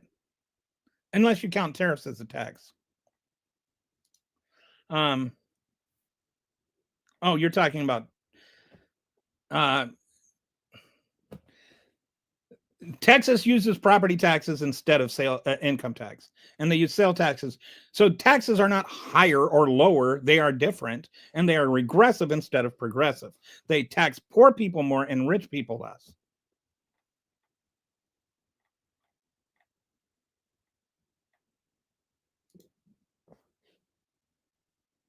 No, I don't have issues with my information. I don't know where you learned that, but no, Venezuela is not producing fentanyl.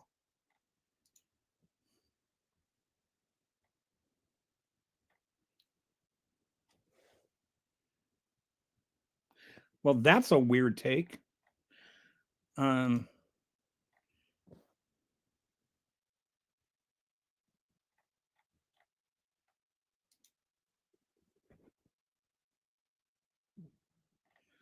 I think that, using you've got like a blue person that lived in a blue state that moved to a red state and they did better, and you have a person that lived to a red state that moved to a blue state and moved it to and they did. Anecdotally, I don't think it matters much. I think that if you look at the general, like where they look at the whole thing, states, like blue states tend to have a higher living satisfaction than red states.